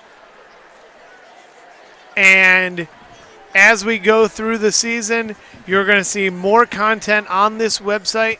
You'll be able to see actual stuff that's produced by GTV, other events that we do cover for both the community and Vikings athletics. We've got a full slate of home football games for the Vikings. We will be at St. Charles East, at St. Charles North. Both of those games are road games. We will be at 5 home volleyball matches and 5 home soccer matches. We will have them on there. We will have scores updated constantly, even for road contests. There's some great content. It's an amazing opportunity to be part of this community. The students, Joni, I think are enjoying this opportunity to be part of the Sports Network, and it's been a great opportunity. Oh, I have to agree. It's not at every high school that you get an opportunity to be able to practice your broadcasting and being able to, do what professionals do by broadcasting sports games, doing play-by-play, doing color commentary. It really is a great opportunity, and I wouldn't, trade it for anything. Well, that's good to know. It is good to know. So you'll have Joni around for a bunch of games this semester, and also in the winter season. Joni is on the varsity tennis team, one of the doubles teams for the Vikings. Varsity captain as well. And a Throwing that captain. in there. Wow. You didn't know that? I didn't know that. Oh, wow. I'm hurt. Joni's quite the all-around student. She is club president of the television club. She is captain of the tennis team. So, typifies what Geneva students are, both athletically, academically, involved in so many facets. And we hope to bring you all of these type of things about what makes Geneva great here on the Viking Sports Network. So if you want to advertise again, please do not hesitate to contact us, reach out, and we will help you along and help you support Vikings athletics. As we start the third quarter, second half, it's 47-7. 11:23, running clock again, folks. So on a 12-minute half, Bobby Hess gets the ball. Near side, picks up about 4 yards. I'm assuming coming into the second half, they are going to continue giving the ball to Bobby Hess, as he is one of the more reliable runners that Geneva has. And we talked about it briefly, Joni.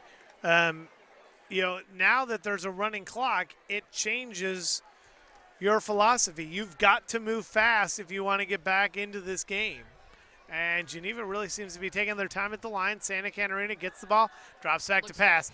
Looks for near side, and it is tipped away at the last second by Pace Temple. The ball was short of Pace. He was able to knock it out of his defender's hands, Zach West, and Elliot McCoy, and for Oswego, and keep the ball in possession of the Vikings. Thank God for that. Another turnover is not what we need right now. 4 turnovers on the evening, all leading to touchdowns, and it's not been a pretty evening for the Vikings. Plus a bad snap. Bobby Hess breaks the tackle. Near side, 30, 20, 10.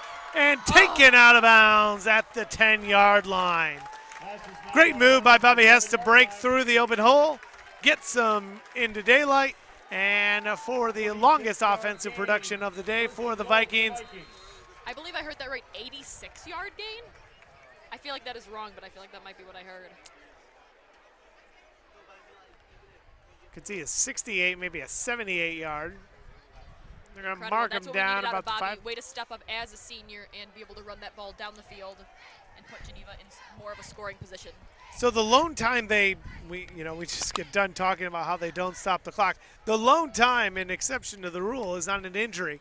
Right now, Oswego has a player down on the near side And we will not speculate on numbers on injuries.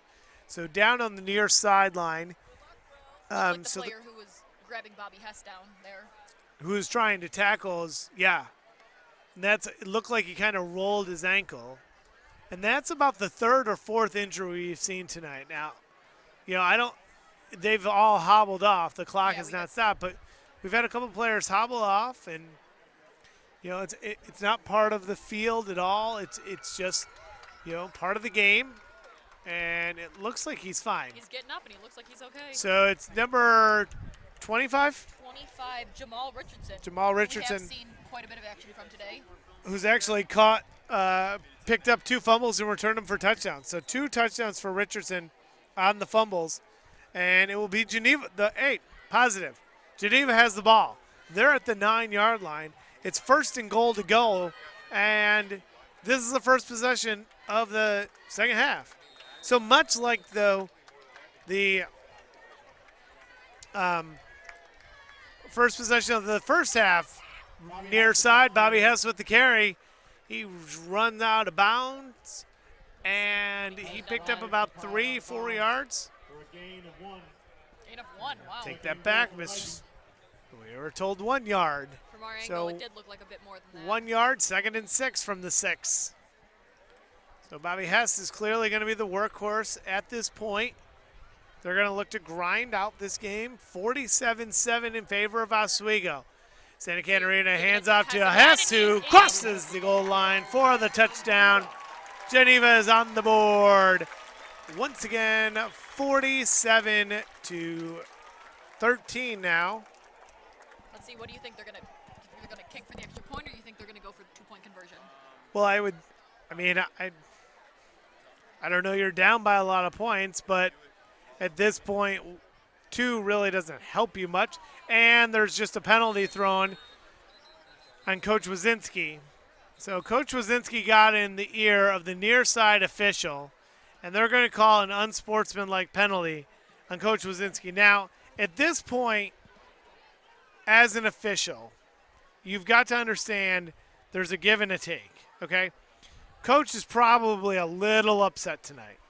I Okay. would be too, if I was in his position. You're down 47-13. So if Coach is upset, then you have to understand, do you really want to penalize Geneva for something where Coach is talking and not very happy about a call? And the official throws the flag, and that's his final decision, and we respect that decision. But the reality is, where is that penalty getting you? Does it slow Coach Wazinski at all down from being upset? Probably not. Makes him more upset. Probably, I would agree. And so they push him back now. So now the unsportsmanlike penalty will go back 15 yards. So it's now they're trying an extra point from the 18-yard line. So we go to the 18. And it's 47-13. They're going to kick. Let's see, is Kick that is Kevin Dunlap, I believe? Up, and In. it's got the distance, and it's good. Kevin Dunlap, Extra point attempt is good. his kick is good. Is it Dunlap or I believe that was Dunlap, number 30. 30? Hart Dunlap with the extra point. Excuse me, 47-14 in favor of Oswego. Down in the corner of the screen there, you see the cheerleaders doing the 14 kicks. Now, as much as we want Geneva to have the 47, I don't know if I want to put them in the cheerleaders to have to do 47 straight kicks. It's interesting. At Notre Dame, they do a similar thing, except they make them do push-ups. Push-ups. My brother goes to Mizzou. They do the same thing there. So it's push-ups in college, and it's a lot of push-ups nonstop. I don't think I'd want to do 47 push-ups. Yeah, that seems. But then again, I don't think I'd want to be a college cheerleader either. So, Well, there you go. So you don't have to worry about the 47 push-ups. no, I do not. So we keep fighting for this to get back in the game. 47-14. The good news is the clock stopped. we were told that it might not stop, but until even if it dipped below 40, I thought it did. It did stop at least for the touchdown. Don't get mad at me if I'm wrong on this one. Not covered many 40-point deficits for Geneva. The student section is back up and going. They're jumping. They're swinging their towels around. The boys on the sideline are jumping. Wind is picked up just a little bit. They do It'll their be thing. interesting what they do on this kickoff. Do you go deep and give Oswego the ball, or do you try for an onside to get the ball back in your favor? Last year, Williams was great at kicking it short and catching them off guard. They decided to go deep. Ball's brought back. Number 2, Jordan Noel. By Jordan Noel gets about 10 yards on the return. Panthers will start at the 25-yard line. 1st and 10 at the 25 for Oswego. Joe Boenze on the stop. And now we've scored. So the opposite of this is we need a stop. Now the clock is running, so the clock will continue to run unless it's after touchdowns or injuries.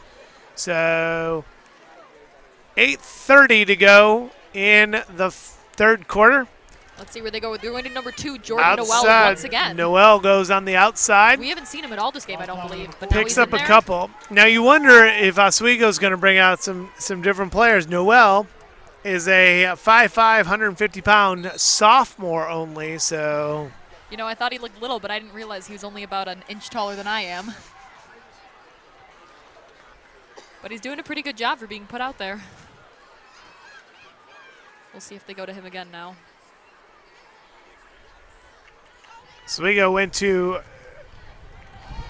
their third quarterback actually tonight. They bring actually back in Stephen Frank. So Stephen started the first drive, got knocked down, they took him out, and the offense thrives.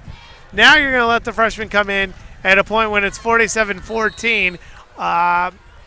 First down for Oswego on the last run by Noel, and Oswego's moving once again. They're at the 43. They're at quite an advantage here with such a high winning pointage here that they are going to be able to put in some of their, younger players who maybe wouldn't get playing time in a regular game. Noel with the ball carried the ball, lost a yard on the play, so it's 2nd and 11, 42 from the Oswego 42. And you're right, Joni. This is a point when Oswego can really try out some new things, look at and try new aspects and new players, and really give a solid chance to Stephen Frank to try and get him calmed down and let him work with the offense. Noel, the ball carrier once again. Excuse me, that was not Noel. That was on the far side. Looks like it was Ahmed Isaacs. Picked up a couple yards. So it's 3rd and 9 from the 43. Can the Vikings get one of their first defensive stops of the evening? I'm assuming they're going to go with a pass here. We haven't really seen. Have we seen Stephen Frank pass at all? I don't believe so. We saw him drop back to pass, and he was sacked. Noel gets the ball, and he is stuffed. Yes. Nowhere to go for Mr. Noel. That was Jake Will, number 41, who brought him down. Jake Will with the tackle. And the Vikings get a stop. Keep in mind, clock is running, so if you think it would have stopped at this point, it hasn't. Under 6 minutes to go, 5:50 to be exact. 47-14 in favor of Oswego. It's about to punt the ball away. Deep for the Vikings. Number 4, Hansen, is back. Catches it. Ooh, nice block by Jeremy 26. Hansen. And they're going to call a block in the back on that play by Connor Slapikis. I thought that was a pretty good block. Looks like he caught him in the back. And that will march Geneva back a little bit.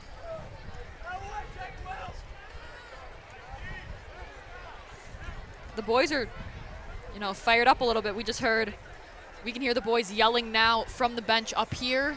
So they were congratulating Jake Will on the great tackle he had out about 2 plays ago. So the boys are starting to get excited. Hopefully that translates to the field as well.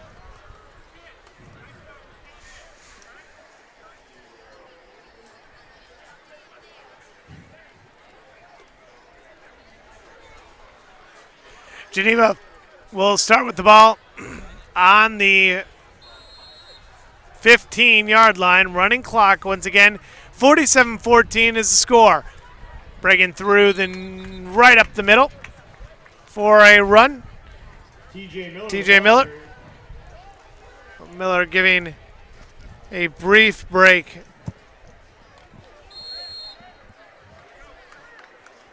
Second and 5 for the Vikings.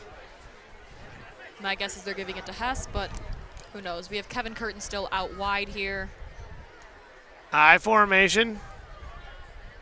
Ball given near side to Boenzi, right up the middle. He's going to plow forward for a first down.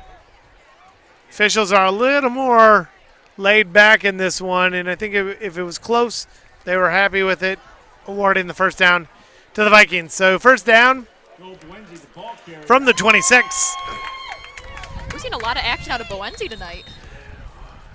Well, Boenzi, I actually ran into him before school started at Panera, and he was very optimistic about his opportunity this year to be his starting fullback. That's the position he was going to focus on. Deep pass from Santa Catarina, just out of the reach of Kevin Curtin. Would have been a great completion. Instead, it falls out of the reach, and it's 2nd and 10 from the 26. 3:25 to go, third quarter. Great pass by Santa Catarina, showing he has the ability to get the ball deep. And his receiver was open, just overthrew him. Going to break us up, 2nd down. Yeah, we've seen Santa Catarina does have a great arm. I mean, assuming he's a sophomore, I think a lot of people took that we were going to be running a lot, but he's proving that he can throw. TJ Miller with the run, picks up 11. First down, Geneva, move those chains. It is the offense finally clicking the way they kind of anticipated, but now you have to wonder how many starters are out there for Oswego, what's out there for them, if they've kind of given some guys some break and see some newer additions to the lineup. Again, I think Miller's still deep in the backfield. Santa Catarina with the fake handoff. He eludes one tackler. Can he elude 3, 4? He eludes about 5. Finally brought down. Lost about 5 yards there. By, I believe Jamal Richardson, number 25, was the one who got that. I had 35, Griffin Lawrence. Oh, you were right on that. 35, number 35, Griffin Lawrence brings him down.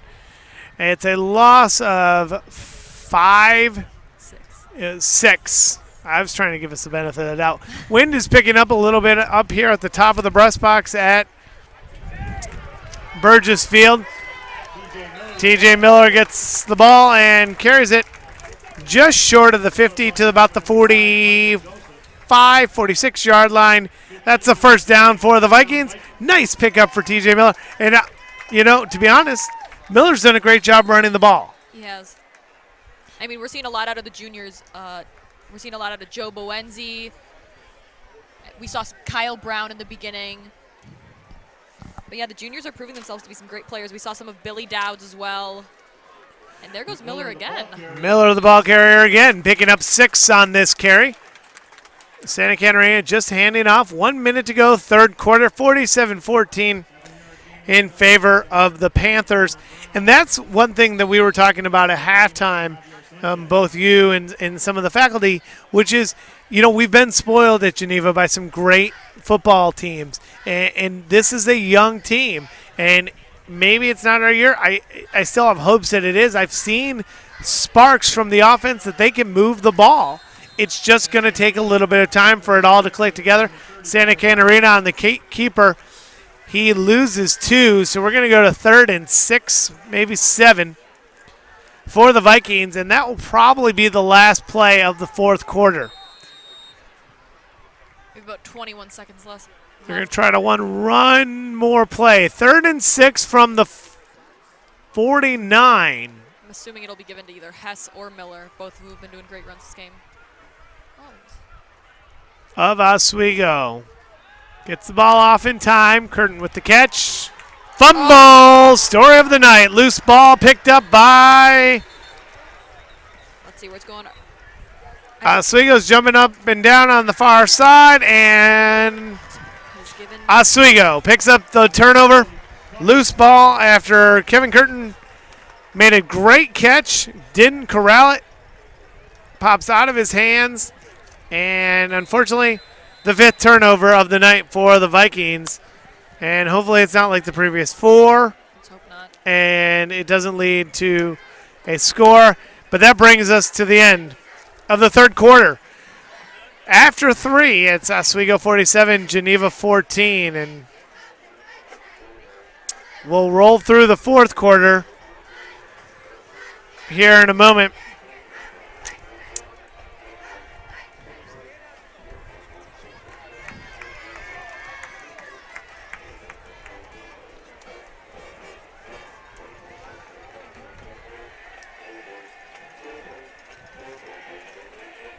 I was thinking about this during halftime, that I would not want to be one of the boys having to listen to Coach Wazinski's talk during halftime, but I can't imagine if the game is continuing, as we just saw with another turnover, how the talk is going to be after the game. Well, clearly what they're going to emphasize at practice Yeah. is possession of the ball. Holding on to it, yes, since we can't seem to do that very well tonight. Hold on to the ball, and good things can happen. If you keep losing it, not so good things. Noel stuffed in the backfield, brought down by number 44, Quinn Enoch. Up at number 48, Colin Griffin. Oh, 48, Oh, 48, Colin Griffin. Colin Griffin. I That only was saw 44. I saw the 4 on the jersey, assumed it was Quinn as well, but Colin Griffin. So Colin Griffin with the takedown. Great job penetrating the line, getting into the backfield, and disrupting their play. That was once We again do have Noel a with the ball. Stoppage. No, they're not even going to stop the clock. The chains were in the wrong area and heading the wrong way on the far sideline. The head official, the referee, realized that. It is now 2nd down and 6:15 to go. I was going to say 16. On near side, Noel is stuffed yet again. Oh, and taken back by 39. Brought down by number 39, Matt Gunther. Matt Gunther with the takedown in the backfield. Noel picked up 2, and Gunther finally wrapped him down by his neck. And Sounds brutal. it's not an easy sport up here, Joni. No, I don't think so. It's easier to watch. Oh, I agree. Much easier to play on the new surface. The rain, not that we've had much rain in the area lately, but the rain that was here earlier in the week did not impact practice, did not impact the field for today's game. It's going to be a great field for soccer and for football as well. Noel on the near side breaks through a couple holes. It's a flag thrown, 2 flags thrown. He picks up the first, just short of the first down. We're going to wait to see, and there's a holding indication from the head official, and that ball is going to come back. We're going to negate that run, and it will remain 3rd down. We're going to add 10 yards to that, so it's going to be 3rd and 24 Sounds nice for us Geneva fans. for the Vikings. So 3rd and 24 from the 24. Roughly where they're going to walk back. Actually, they're going to mark it just short of that to the 28.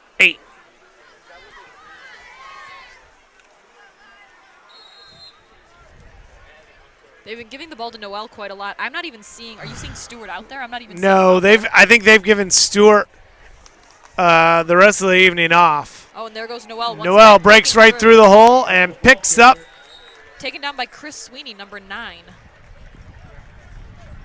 probably by number 9. going to bring it to 4th and 8. He picked up a nice chunk of yardage there. Good 16-yard pickup. Looks like they're going to be punting it.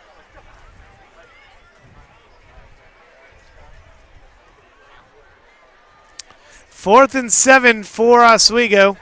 47-14 in favor of the Panthers with 8:45 remaining, 4th quarter.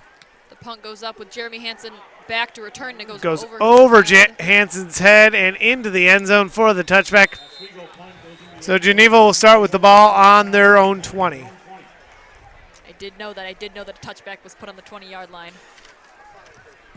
Over the course of the semester and the season, and with basketball season, you'll notice this will become more of a student-led broadcast. It's initial training night for some of the students, learning all of the ins and outs of the Viking Sports Network. Much like the football team, we're a fairly a younger group with just a handful of seniors, mostly juniors and sophomores. So they're all kind of learning the ins and outs. So stick with us. Broadcast should be fun. We hope you're enjoying them at home. Chance for the first time to see an entire Geneva football game online, and we hope you enjoy it and enjoy the ones to come. Great run by TJ Miller, who's really been tearing it up. Good yard pickup of about 21 yards. 1st and 10 at the 43 for the Vikings. Offense is clicking, starting to move. 7:30 to go, 4th quarter. See if the Vikings can put one more across. Pass to 15, Kyle Brown. Kyle Brown with the pickup. Gang tackled, finally brought down near side by Zach Otis. I'm going to guess he got about 8 yards on that. Pickup of 7. They're going to mark it 9. 9. Wow. Both 9-yard up. pickup. Santa Catarina back to the air. This time he finds Pace Temple. Sorry, TJ Miller, number 6. I'm going to wear binoculars up here next game. I know, it is hard to see. So pick up by Miller, and now we go to the no huddle offense. Miller with the first pickup of enough yards for the first down. Handoff up the middle. Is that a fumble? It sounds like it was a fumble, but it seems like Geneva still has the ball. TJ Miller with the run on that one. Picks up 4. 6:30 to go. 4th quarter. Santa Catarina, no huddle, back in the shotgun. Drops back to pass. Finds near side Kevin Dunlap. Dunlap breaks the tackle. Circles around. Gets to just short of the first down marker. They might give it to him. They're going to say he's short by about 2 yards. And it will bring up 3rd and 2. Wind is picking up a little bit. We had a little rain earlier, shortly before the game started. Nothing to really impact any of the fans or disrupt anything. But a sprinkle here or there. Quickly passed overhead. We got a beautiful night out here at Burgess Field for the first game ever on the new turf. There goes TJ Miller way across the marker, and first down Geneva. We've been able to say first down a lot more this quarter. Well, this quarter and this half, they've really been able to run the ball. TJ's showing some great strength getting through the hole, similar to the way Bobby Hess was doing in the first half. Bobby Hess just didn't get the ball enough in the first half. I mean, to be honest, it was a lot of errors that the Vikings made, benefited Oswego, and we really struggled to capitalize that drive. Santa Catarina with the touchdown pass. That looks like From TJ Miller who caught the ball there. 25 yards out, Santa Catarina to Pace Temple for the touchdown. Pace has had trouble holding on to the first 2 tonight. Grabs this one, 25-yard touchdown. Vikings on the board, 47-20. You hear that familiar Geneva fight song. Kevin Dunlap on to kick. Kick is up and tipped at the line, but with enough power to break the plane and cross over the field goal post. 47-21, 5:12 to go, first in the 4th quarter.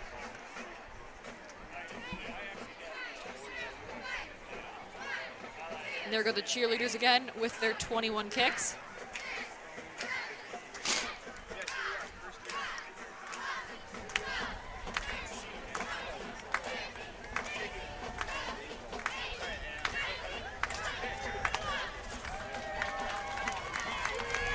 So after their 21 kicks, Geneva will kick the ball away, and rough night here at Burgess Field. A little bit, but we're coming back quite a bit. Coming back, We'll making end on a good note. making the score a little bit better. Turnovers have been the key, and anyone who follows football will tell you, if you turn the ball over, bad things happen. And Oswego has capitalized on turnovers. And if you read the newspaper, if you're getting this tonight, tomorrow morning, or if you read it today, the story is pretty simple. Geneva turned the ball over. Oswego did not turn the ball over, and Oswego's winning the game.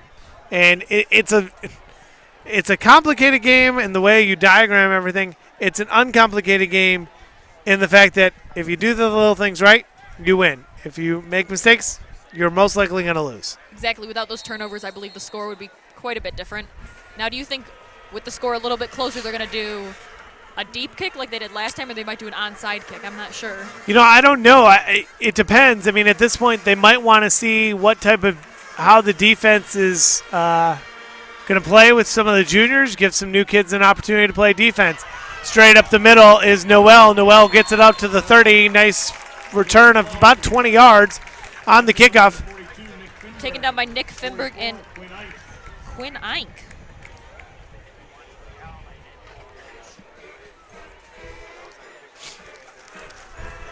(47-21), 4:49 to go, fourth quarter.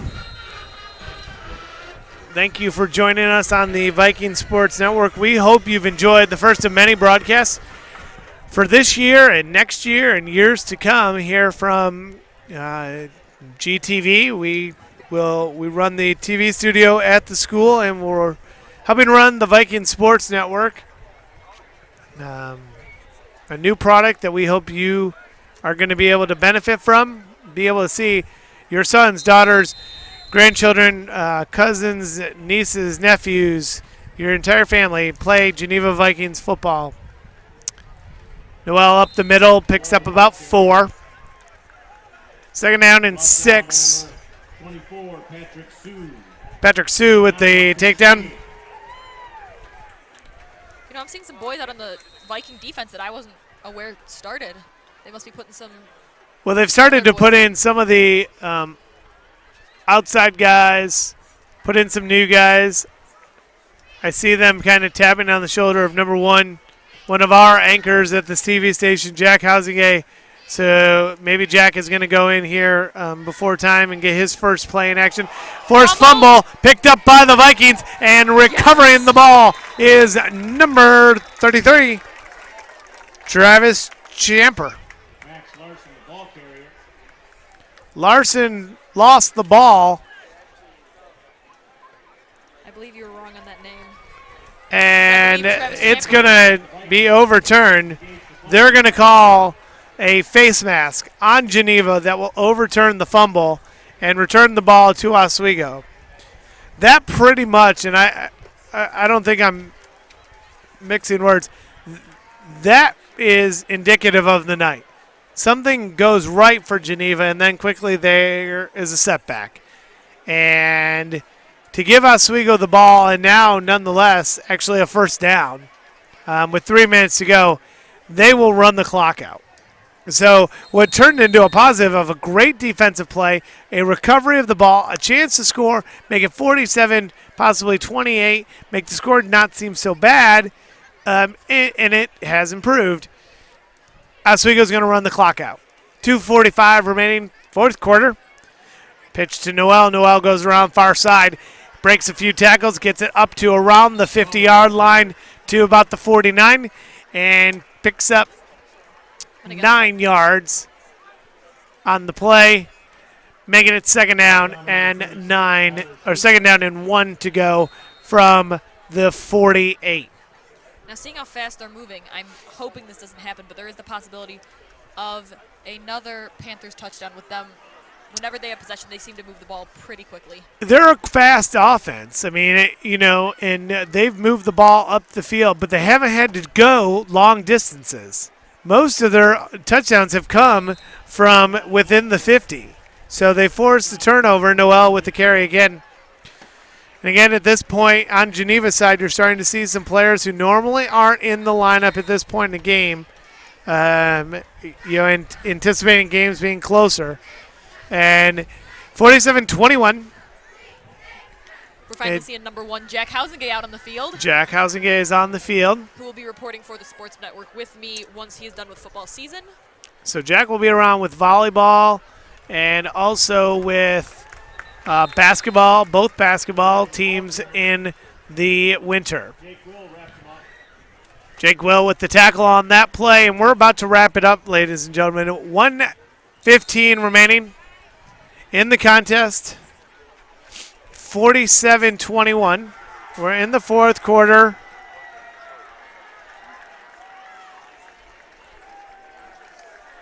The Panthers just doused head coach Brian Cooney. Must be his first win as a head coach for Oswego. As he gets the Gatorade shower. Is that what they call it these days? And Noel runs around far side, picks up a few yards, and that will probably be the last play of the game.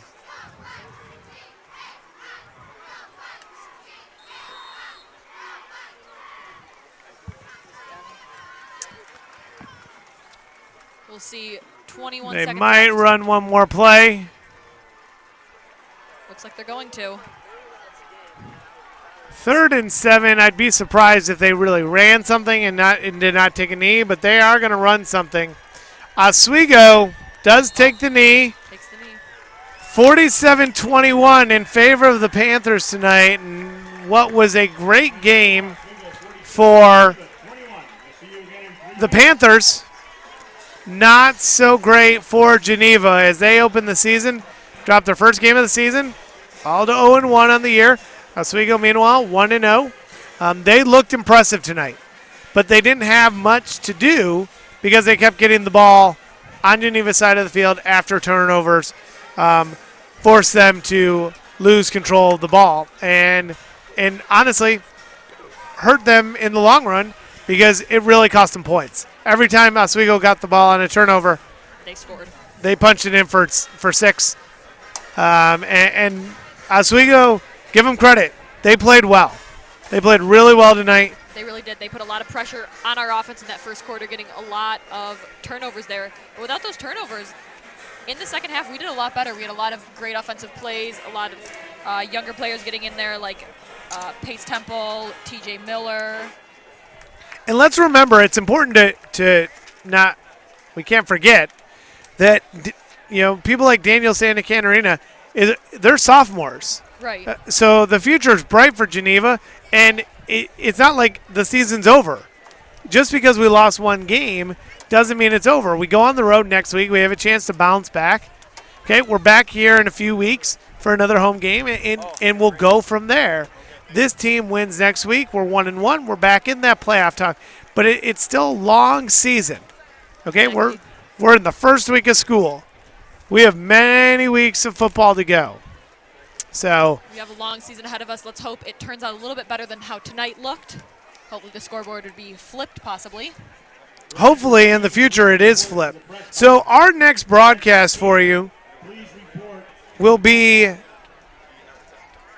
a volleyball contest on September 4th.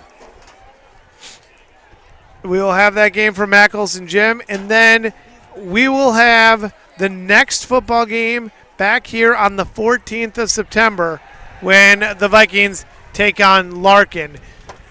We are working on being at the Batavia game. We're not sure if that's going to happen yet, but right now, the Larkin game.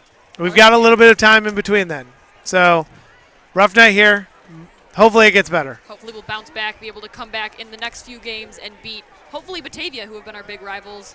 So I know tonight at halftime they were down 21-19. Maybe they lose as well. We've got one game before the Batavia game, a chance to bounce back and get back on the winning track. So, final score from the brand new field turf, Burgess Field. Geneva 21, Oswego 47. We'll see you in 2 weeks for Vikings volleyball.